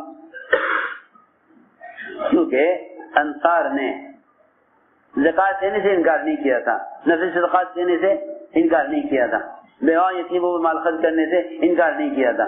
مدینے میں رہ کر ذکر و تلاوت، عبادت، نمازیں، تہجد اور سارے اعمال خیر جتنے بھی اللہ کے راستے میں اعمال خیر ہیں ان کے کرنے سے انکار نہیں کیا تھا. انصار نے مدینے سے باہر نکلنے سے کچھ دن کے لیے عذر کر دیا تھا. ریکنسٹرکشن آف امہ dailymarkers.com. سمجھ آ رہی بات؟ خوب غور کرنا چاہیے جو میں کہہ رہا. مدینے سے نکلنے سے کچھ دن کے لیے، چند مہینے کے لیے اپنی ذاتی ضروریات کی وجہ سے کھیتی باڑی دیکھ لیں، کھیتیاں سوکھ گئیں، ادھر دکانیں بند ہیں، کام نہیں چل رہا، جماعتیں پھرتے رہے، کمانے کا وقت نہیں ملا. خیر ادھر اتنی فرصت نہ ملی کہ اپنے گھر درست کر لیتے، مٹی کے کچے کچے گھر وہ بارش سے متاثر ہو جائیں، ان کی کچھ مرمت کر لیں. اس ارادے سے 6 مہینے مدینے میں رہنا انصار نے سوچا تھا. اس پر قرآن نازل ہوا تھا وانفقوا فی سبیل اللہ. یہاں بتا دیا کہ سبیل اللہ سے صرف اعمال خیر مراد نہیں ہے بلکہ یہاں سبیل اللہ سے اللہ کے راستے میں پھرنا ہی مراد ہے. اللہ کے راستے میں پھرنا ہی مراد ہے. اس لیے کہہ رہا ہوں کہ لوگ سوچیں گے کہ بھئی اللہ کے راستے تو اور بھی اعمال ہیں, اللہ کے راستے تو اور بھی اعمال ہیں, اس میں پھرنا ہی کیا فی سبیل اللہ ہے. ہائے ہائے. اس لیے زمانے لوگ یہ سمجھنے لگے کہ بھئی رمضان کا مہینہ تو بھئی خلوت عبادت کا ہے اور باقی رمضان کے علاوہ نکل جاؤ. رمضان میں اس نے نکالا تھا تاکہ تمہارے اللہ کے راستے میں رمضان میں نکلنے سے روزے کا اور قیام کا اور قرآن کا ان سارے اعمال کا یہ سارے اعمال متعدی بنے, سارے اعمال متعدی بنے. اصل اعمال کے تعزیے کے لیے نفر ہے, تم سب کے سمجھنے کی بات ہے. اعمال کے تعزیے کے لیے خروج ہے. اس لیے جو اہمیت عمل کو متعدی کرنے کی ہے وہ اہمیت خروج کی ہے. عمل کو متعدی بنانا اصل ہے, عمل کو متعدی بنانا اصل ہے. یعنی متعدی بنانے کا مطلب یہ ہے کہ عمل سے عمل زندہ ہو, عمل سے عمل زندہ ہو. کتابوں سے عمل زندہ نہ ہوگا, سب بات ہے. کتابوں سے عمل زندہ نہیں ہوگا. عمل تو اجتماعی عمل, اجتماعی ماحول سے عمل زندہ ہو, اجتماعی ماحول سے عمل کی اصلاح پیدا ہوتی ہے. میں عرض کرتا ہوں ایک علاقے میں جماعت گئی, ایک علاقے میں جماعت گئی, جماعت آتی رہتی ہے سال بھر.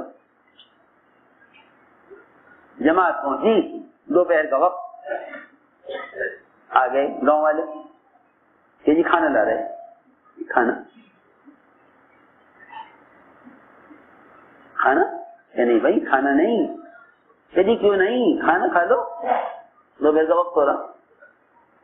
ابھی جماعت پہنچی بھوکے پیاسے کہ بھائی نہیں کھانا نہیں ہے, رمضان ہے رمضان. اللہ کیسے غم افسوس کی بات. لوگ سمجھتے ہیں تبلیغ میں نکلے رمضان میں کوئی قرآن سنا دے.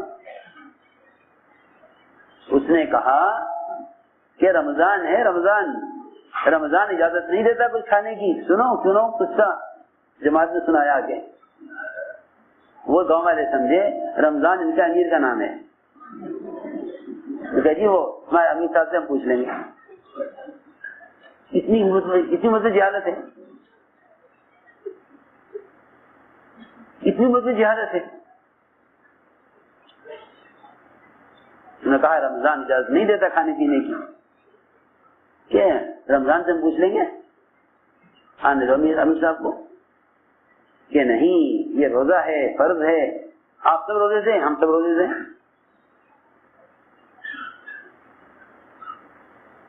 لوگ یہ سمجھتے ہیں کتابیں لکھ دی, دین آ گیا, جسے پڑھنا ہو عمل کرنا ہو کتاب میں پڑھ لے, عمل کر لیں.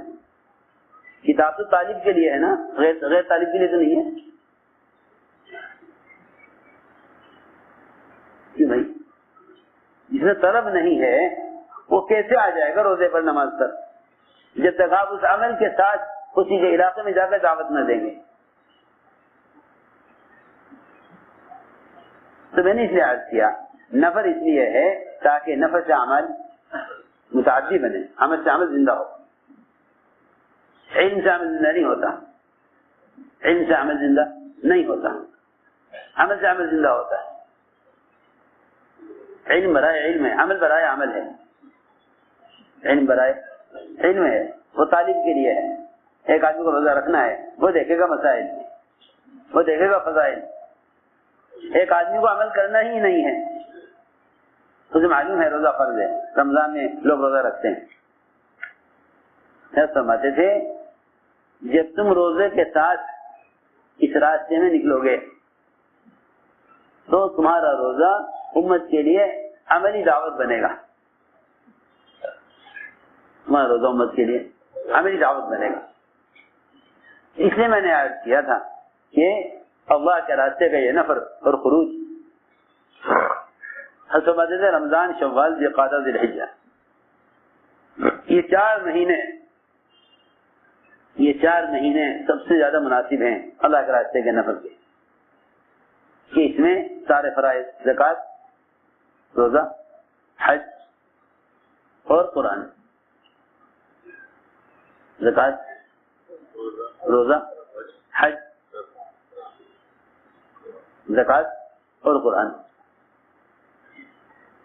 اور واقعی جو مناسبت اس قرآن کے ساتھ رمضان کے مہینوں کی ہے وہ ہے، وہ باقی مہینوں میں نہیں ہے، کیونکہ صاف فرمایا شہر رمضان انزل فیہ القرآن، قرآن کو جو مناسبت اس مہینے سے ہے باقی مہینوں میں نہیں ہے، باقی مہینوں میں وہ بات نہیں ہے۔ اور واقعی دلوں کی گندگی کی علامت ہے قرآن کی تلاوت میں دل نہ لگنا۔ حضرت عثمان فرماتے تھے اگر تمہارے دل پاک ہوتے قرآن کی تلاوت سے پیٹ نہ بھرتا، تلاوت سے پیٹ نہ بھرتا۔ وہ تو جب روح عادی ہو جاتی ہے اعمال کی اور روح کو اس کی غذا ملتی ہے، ہماری اصل میں روحیں مردہ ہیں، ہماری روحیں مردہ ہیں، وہ اعتبار جسم کے تو زندہ نظر آتی ہیں مگر بے اعتبار روح کے روحیں مردہ ہیں، ہماری روحیں بے اعتبار روح کے مردہ ہیں، بے اعتبار جسم کے زندہ ہے۔ اور میری بات یاد رکھو، بے اعتبار جسم کے تو کافر کی روح بھی زندہ ہے، بے اعتبار جسم کے کافر کی روح بھی زندہ ہے، بے اعتبار جسم کے کافر کی روح زندہ ہے۔ اگر مسلمان اعمال بے اعتبار روح کو بے اعتبار اعمال کی زندہ نہیں کرتا تو پھر کافر کی روح میں مسلمان کی روح میں کیا فرق ہے؟ ہاتھ پیر آنکھیں دماغ کافر کا بھی چل رہا ہے، کس سے؟ روح سے۔ اگر اس روح سے مسلمان کا جسم چل رہا تو پھر ایک کافر کے جسم اور مسلمان کی روح میں کافر کی روح میں کیا فرق ہے؟ مسلمان کافر کی روح میں کیا فرق ہے؟ اگر روح بے اعتبار جسم کے چلے، روح بے اعتبار روح کے چلے، اس کی تقویت کے لیے غذا آسمان سے آئی ہے۔ جس طرح انسان کا بدن زمین سے بنا ہے، اس کی تقویت کے سارے سامان کہاں سے ملیں گے؟ زمین سے ملیں گے۔ کہ انسان کا بدن مٹی سے بنا ہے، انسان کا بدن مٹی سے بنا ہے، سارے بدن کو کی جو ہے قوت اور اس کی پرورش کے سارے اسباب زمین سے ملیں گے۔ گیہوں اس کو چاہیے، ناج اس کو چاہیے، شکر، چونا، لوہا، پیتل، مختلف قسم کی جسم کے اندر ضرورت، نمک اس کو چاہیے، سارے عناصر اور سارے اجزاء انسان کے جسم کو زمین سے چاہیے۔ انسان کے جسم کو یہ مر رہا کہ شوگر کم ہو گئی، یہ مر رہا کہ اس میں وٹامن سی ڈی ختم ہو گئی، یہ حال یہ جسم کا ہے۔ اسی طرح روح مرتی ہے، اسی طرح روح مرتی ہے۔ ہم سمجھتے ہیں میری روح زندہ ہے کہ میں زندہ ہوں، نہیں، ایسی روح تو کافر کے پاس بھی ہے، ایسی روح تو کافر کے پاس بھی ہے۔ روح سے بدن کا حرکت میں رہنا روح کا زندہ ہونا نہیں ہے، بلکہ روح سے عبادات میں آگے بڑھنا یہ روح کا زندہ ہونا ہے۔ لوگ روح کو غذا نہیں دیتے، لوگ روح کو غذا، جس طرح بدن کو بنانے کے لیے زمین سے بدن کی غذا نکلتی ہے، اس طرح روح بھی آسمان سے بھی غذا لے کر آئی ہے، روح بھی آسمان سے بھی غذا لے کر آئی، روح بھی آسمان سے غذا لے کر آئی۔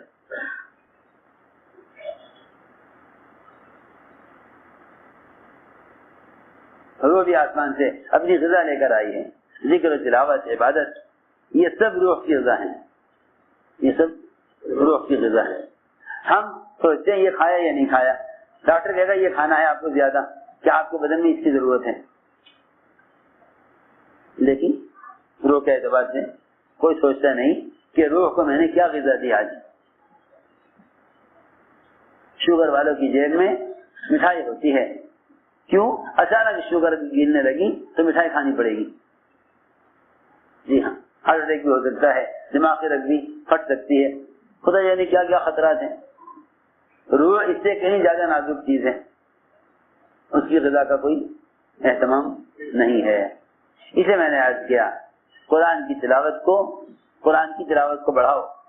یہ رمضان کا مہینہ یہ روح کی تقویت کے لیے دیا گیا ہے، روح کی تقویت کے لیے دیا گیا ہے. حضرت علی فرماتے تھے کہ فمی بھی شوق، قرآن کی تلاوت کے بارے میں کیا؟ فمی بھی شوق، سنو غور سے، فمی بھی شوق. فمی بھی شوق کیا مطلب؟ فمی بھی شوق کا فم کہتے ہیں منہ کو، فم کہتے ہیں عربی میں منہ کو. فمی میرا منہ، فمی میرا منہ، بشوق کہ میرے منہ کا شوق، میرے منہ کا شوق. کسی کو اپنی زبان کی جذخاروں میں اچار اچھا لگے، کسی کو چٹنی اچھی لگے، کسی کو میٹھا زیادہ اچھا لگے، کسی کو نمکین زیادہ اچھا لگے. ہائے ہائے، یہ منہ کا شوق نہیں ہے، یہ منہ کا شوق نہیں ہے. فمی بھی شوق، میرے منہ کا شوق. تو یہ فمی بھی شوق جو ہے اس کا ترجمہ ہوا میرے منہ کا شوق. اور یہ شارٹ ہے کہے گا، یہ کیا ہے؟ کیا کہتے ہیں اس کو؟ شارٹ. کہ بھائی یہ کہتے ہیں نا مخفف، عربی میں کہتے ہیں مخفف. یہ پورے قرآن کا مخفف ہے، پورے قرآن کا شارٹ. فا سے سورہ فاتحہ، میم سے سورہ مائدہ، یا سے سورہ یونس، با سے بنی اسرائیل، شین سے سورہ شعراء، واو سے والصافات، قاف سے سورہ قاف. یہاں سورہ قاف سے لے کے سورہ ناس. روزانہ قرآن کی تلاوت کا یہ معمول بنا لو.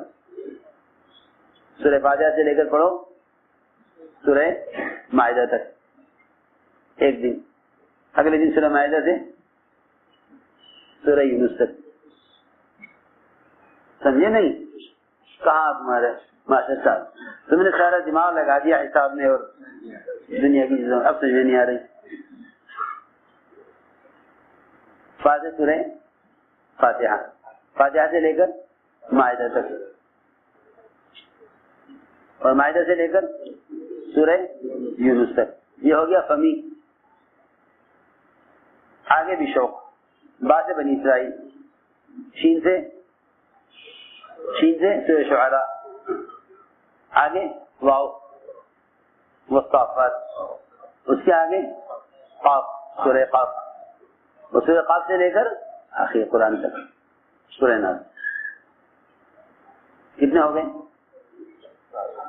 7 ہو گئے نا. یہ 7 منزلیں ہو گئی. یہ معمول بنا لو، مگر ہے نہیں شو.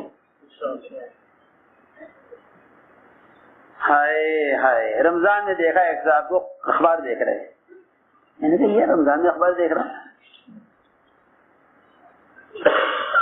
اس سے زیادہ نقصان میں کون تاجر ہوگا جس کی دکان سے لوگ گاہک آ کے گزر جانے اور بیٹھا اخبار دیکھتا رہے.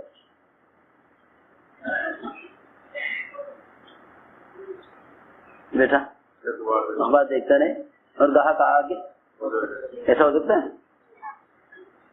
ایسے بھی لوگ ہیں کہ میں رمضان آ کے گزر جاوے اور وہ کیا پڑھ رہے؟ اخبار پڑھ رہے. سچی خبریں چھوڑ کر جھوٹی خبریں پڑھ رہا. اللہ کے وعدے چھوڑ کر حکومت جو بیچاری مجبور معذور اس کے وعدے پڑھ رہا. اس سے عجیب بات ہے. اسے میں نے عرض کیا یہ معمول ہو جائے قرآن کا، یہ معمول ہو جائے قرآن. فا سے فاتحہ، میم سے مائدہ، یا سے سورہ یونس، سورہ یونس سے لے کر بنی اسرائیل، بنی اسرائیل سے لے کر سورہ شعراء تک، شعراء سے لے کر قاف تک، قاف سے لے کر ناس تک. یہ ہو گیا سمی شوق، یعنی میرے منہ کا شوق. اچھی بات.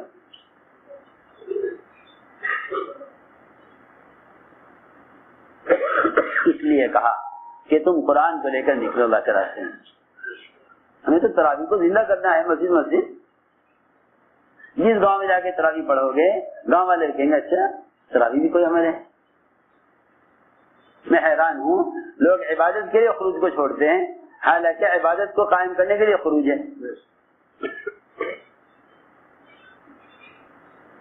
کوئی ہے ایسا آدمی جو کھانے پینے عیش آرام کے لیے دکان چھوڑ دے؟ دکان تو اسی لیے تاکہ یہ سارے حاجتیں اور خواہشات پوری ہوں. سوچنے کی بات ہے. اس لیے میرے دوستوں عزیزوں عزم کرو کہ ہمیں اس مہینے کو وصول کرنا ہے اور رمضان میں نکلو اللہ کے راستے میں. کتنے موقع صحابہ کے ایسے ہیں، کتنے موقع سیرت میں ملیں گے کہ صحابہ رمضان میں اللہ کے راستے میں نکلے. پوچھا ارے دیکھو تو صحیح افطار کا وقت ہو گیا یا نہیں؟ کہ ہاں بھائی ہو گیا افطار کا وقت. پلاؤ پانی لاؤ. پانی لایا گیا. ایک کے پاس پانی آیا، دوسرے نے دیکھا کہہ رہے اسے پلا دو اسے پلا دو. وہاں گئے لگا نہیں وہ آگے پڑا ہے، وہ دیکھ رہا اسے پلا دو. اس کے بعد پہنچے اس کی روح نکل گئی. دوسرے والے پاس واپس آئے اس کی بھی روح نکل گئی. تیسرے کے پاس واپس آئے اس کی بھی روح نکل گئی. پانی اپنی جگہ رہ گیا. اور تینوں صحابہ رمضان میں روزے میں شہید. خروج میں اللہ کے راستے میں نکلنے کے روزے کے ساتھ بڑے فضائل ہیں، بڑے فضائل ہیں. اور اصل میں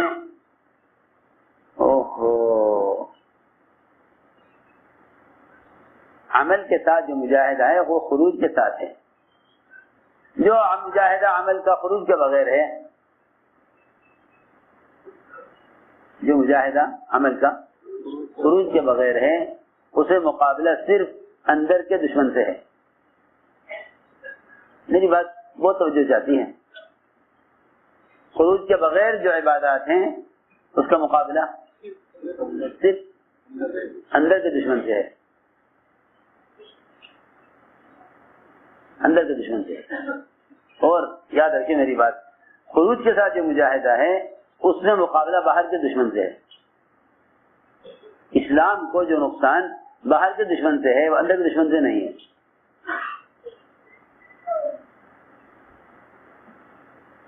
ہمارے پاس بہت توجہ چاہتی ہے. جتنا باطل ہے وہ مسلمانوں کے اسلام میں اس لیے نقصان پیدا کر رہا اور اس لیے اس میں کامیاب ہو رہا کہ مسلمان عمل کو لے کر خروج میں نہیں ہے. عمل کو لے کر خروج میں نہیں. یہ سمجھتا ہے کہ بیٹھ کر عمل کرنا کافی ہے. اور واقع بتاتا ہوں آپ کو کہ بیٹھ کر جو عمل کرے گا اس عمل کے مقابلے میں اگر باطل آئے گا تو یہ عمل کو قانون کے اعتبار سے چھوڑ دے گا. دفتر کا ٹائم یہ دے دیا، اس میں روزہ مشکل ہے.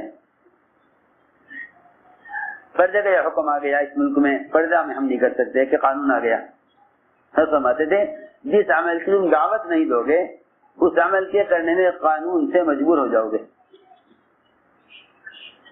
ہماری بات سمجھے؟ جس عمل کی تم دعوت نہیں دو گے اس عمل میں قانون کے سامنے مجبور ہو جاؤ گے. ہم کیا کر سکیں؟ قانون یہ ہے.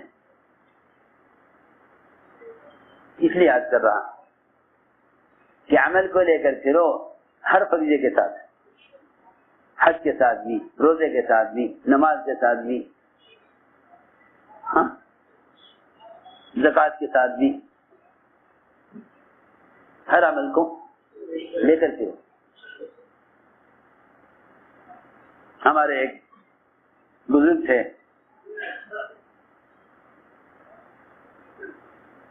اپنی بچیوں کو حج کرا دیا فرض سب کو. اللہ نے بہت بیٹیاں دی، بہت بیٹے دیے، سب کو کرا دی.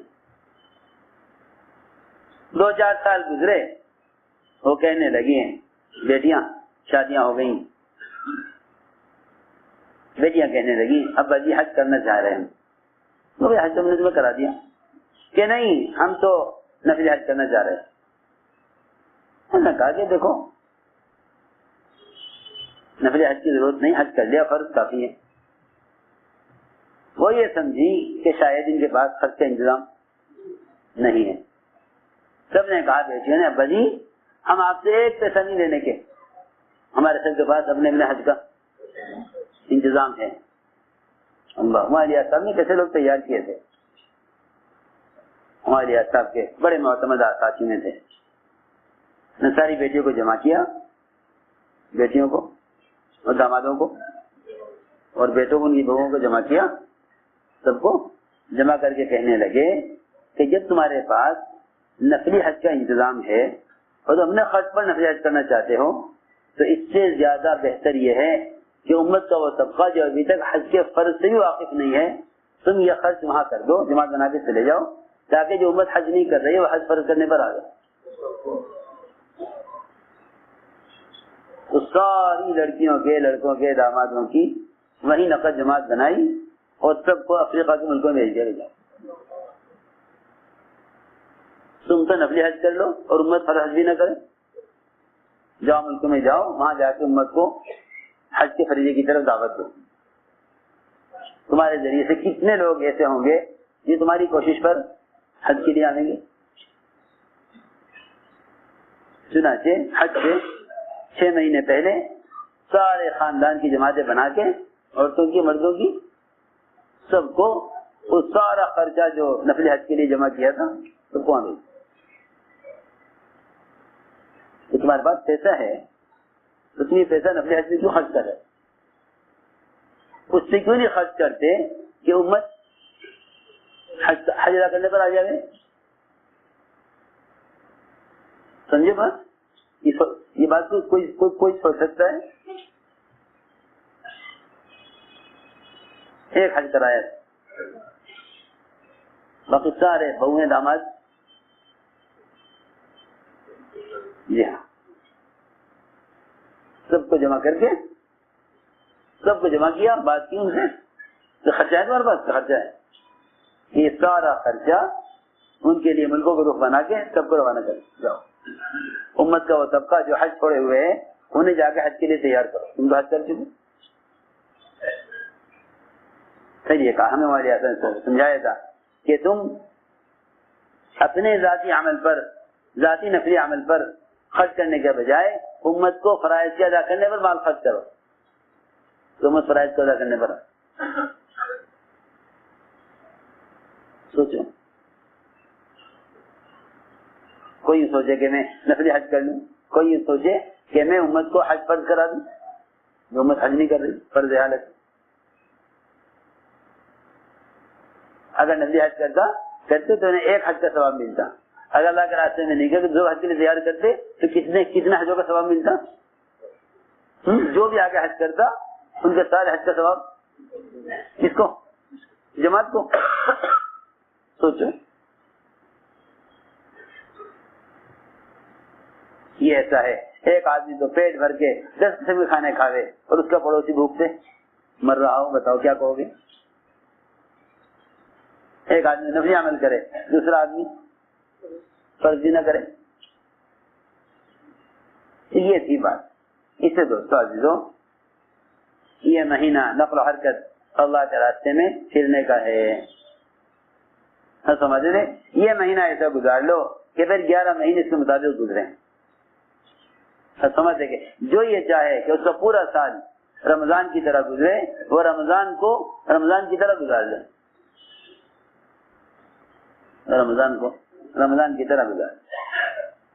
اس لیے عزم کرو، ارادے کرو کہ انشاءاللہ ہمیں اپنی ذات سے کرنا ہے اور اس مہینے کو وصول کرنا ہے. اس مہینے کو وصول کرنا ہے. اس مہینے کو ہمیں وصول کرنا ہے. اللہ تعالیٰ ہر ایک کے عمل کو دیکھ رہے ہیں، اس میں کتنی انابت، کتنی طلب اور کیا کوشش کے لیے کرتا ہے. یہ طے کر لو کہ انشاءاللہ رات کا قیام تو چھوٹے گا نہیں. اب پتہ چلے گا کہ ہمارے عمل میں جو غفلت شیطان کی وجہ سے تھی یا نفس کی وجہ سے. اندر کے دشمن کو تو کھلا رہے پلا رہے پال رہے. بتاؤ زیادہ خوف جنگل کے سانپ کا ہے یا گھر کے اندر کے سانپ کا؟ بولو. ہاں زیادہ ڈر کس کا ہے؟ جنگل میں سانپ ہے ان کا ڈر ہے یا گھر میں سانپ ہے؟ بولو پہلے کسے مارو گے؟ گھر کے سانپ کو. اور کیا باہر سے آپ راستے بند کریں گے جنگل سے سانپ نہ آ جائے، وہ تو آئے گا نہیں آئے گا. تیرے گھر میں سانپ موجود ہے پہلے اس کی فکر کر لو. کیوں بھائی؟ ہاں اس لیے میرے دوستوں عزیزوں نفس کو کچلنے والا یہ عمل ہے. نفس کو کچلنے والا اپنے آپ کو بتکلف عمل کے لیے تھکاؤ. عمل کے لیے تھکاؤ. ہم سمجھتے تھے جو عمل تم نے سہولت سے کر لیا تھکان سے پہلے تھکان سے پہلے. عجیب بات ہے لوگ جب تھک جاتے ہیں تو عمل چھوڑ دیتے ہیں، حالانکہ تھکان پر عمل کی ابتدا ہوتی ہے اور لوگ تھکان پر عمل کی انتہا کر دیتے ہیں.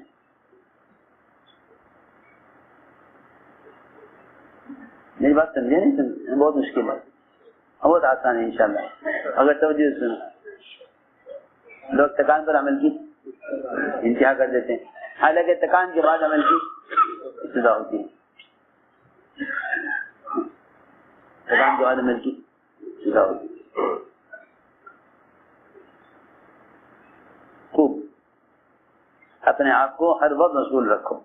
ایک لفظ بھی زبان سے ایسا نکل جاوے کہ جس میں آخرت کا، عبادت کا، ذکر تلاوت کا عمل نہ ہو تو واقعی پچھتانا چاہیے. یہ کیا ہوا؟ وقت اتنا کم ہے اور اللہ کی طرف سے عطا اتنی زیادہ ہے، لیکن کم وقت میں ساری عطا کو سمیٹنا.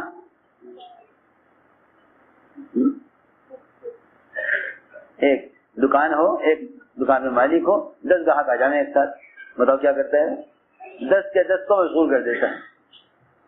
اسے کپڑا دکھلا رہے گا، اسے قلم دکھلا رہا ہوگا، اسے سامان یہ دیکھو جی یہ دیکھو، سب کو چاہے گا مشغول کر دوں. کوئی واپس نہ چلا جائے گا، کوئی واپس یہ دیکھ کر کے دکان میں رشے سب کو مشغول کر دے گا. کسی ہاتھ میں دیکھے آپ یہ دیکھو، آپ یہ دیکھو، آپ یہ دیکھو، چاہے کوئی ایک گاہک بھی واپس نہ چلا جائے گا. ہم یہ سوچتے ہیں یہ عمل چھوڑ دو، یہ عمل کر دو، یہ عمل چھوڑ دو، یہ عمل کر دو. سارے عمل کیسے کروں؟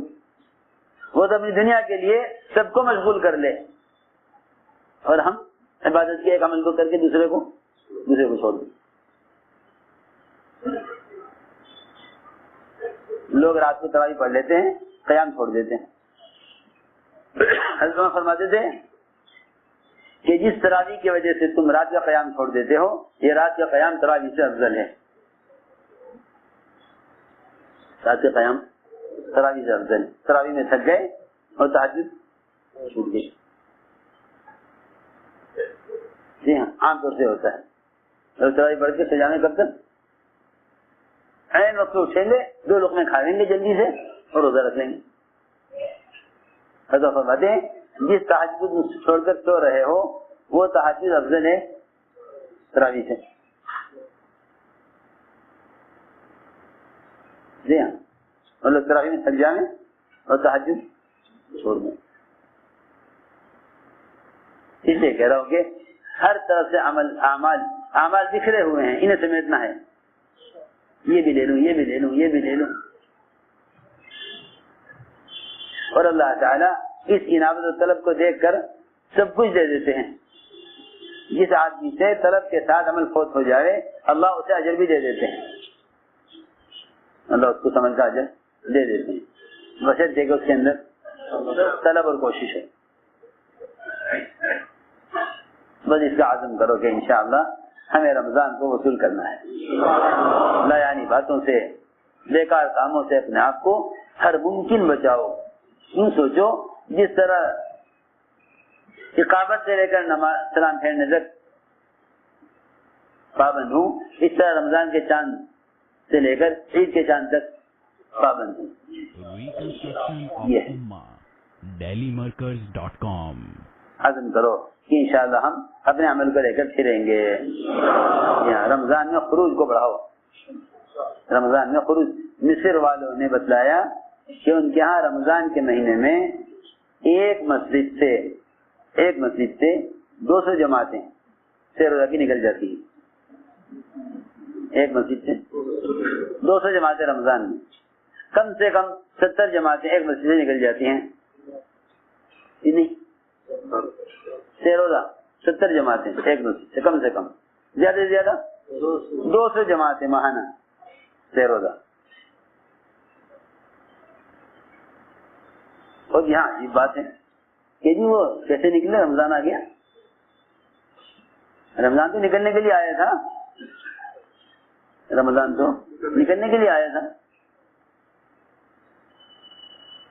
ہمیں صحابہ کی زندگی میں کوئی موقع ملتا نہیں، دکھ کا یا بیماری کا، غم کا یا خوشی کا، قرض کا یا لاکھوں روپے کے ہوتے ہوئے، رمضان کا یا شوال کا، کوئی موقع ایسا ملتا نہیں جس میں صحابہ اللہ کے راستے میں نہ نکلے ہوں. کوئی موقع نہیں.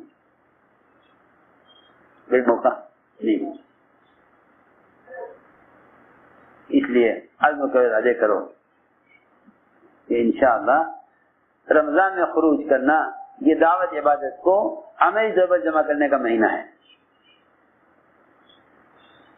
اس کے لیے عزم کریں. جو علماء سال کے لیے آئے ہیں وہ سال پیش کریں. جو علماء جو علماء سال لگا چکے ہیں وہ بیرون کے سال، عرب کے سال کی ارادہ کریں. اور جو 3 مرتبہ کم سے کم 4 ماہ لگا چکے ہیں ایسے ساتھی باہر کے ملکوں کے لیے اپنے آپ کو پیش کریں. ہمت کر کے فرمائیں. 4 مہینے رمضان شوال زکات اللہ قبول فرمائے. ماشاء اللہ. اور بتائیں. سالانہ 6 مہینے کے لیے. سالانہ 6 مہینے کے لیے اللہ قبول فرمائے. جی 4 مہینے کی اللہ الہ آباد 5 مہینے کے لیے اللہ قبول فرمائے. خرچ کیا ہے 70,000 اور پڑھا سکتا ہے. اور بتائیں جن کے 3 دفعہ 4 مہینے لگ چکے ہوں 5 مہینے کے لیے. جو علماء سال کے لیے آئے ہیں سال کے لیے پیش کر. جی 5 مہینہ اوکھلا کی جماعت اللہ قبول فرمائے. اور بتائیں جی میرٹھ کی جماعت کتنا خرچ ہے 70,000. جی اور بتائیں میرٹھ کی جماعت. جی 4 مہینے 5 مہینے اللہ قبول فرمائے. جی 2 ماہ مستورات. تو ساتھی تھا بیان عالم امیر حضرت جی مولانا صاحب کا. اس بیان کے متعلق آپ کی جو بھی رائے ہو آپ اپنی رائے ہمارے ساتھ ضرور شیئر کریں. پھر ملیں گے اسی طرح اور کئی بیان اور کئی اپڈیٹ کو لے کر. جب تک آپ حضرات اپنے دعا میں ہمیں یاد رکھنا. وہ آپ لوگ ہمیں دے اجازت. السلام علیکم ورحمۃ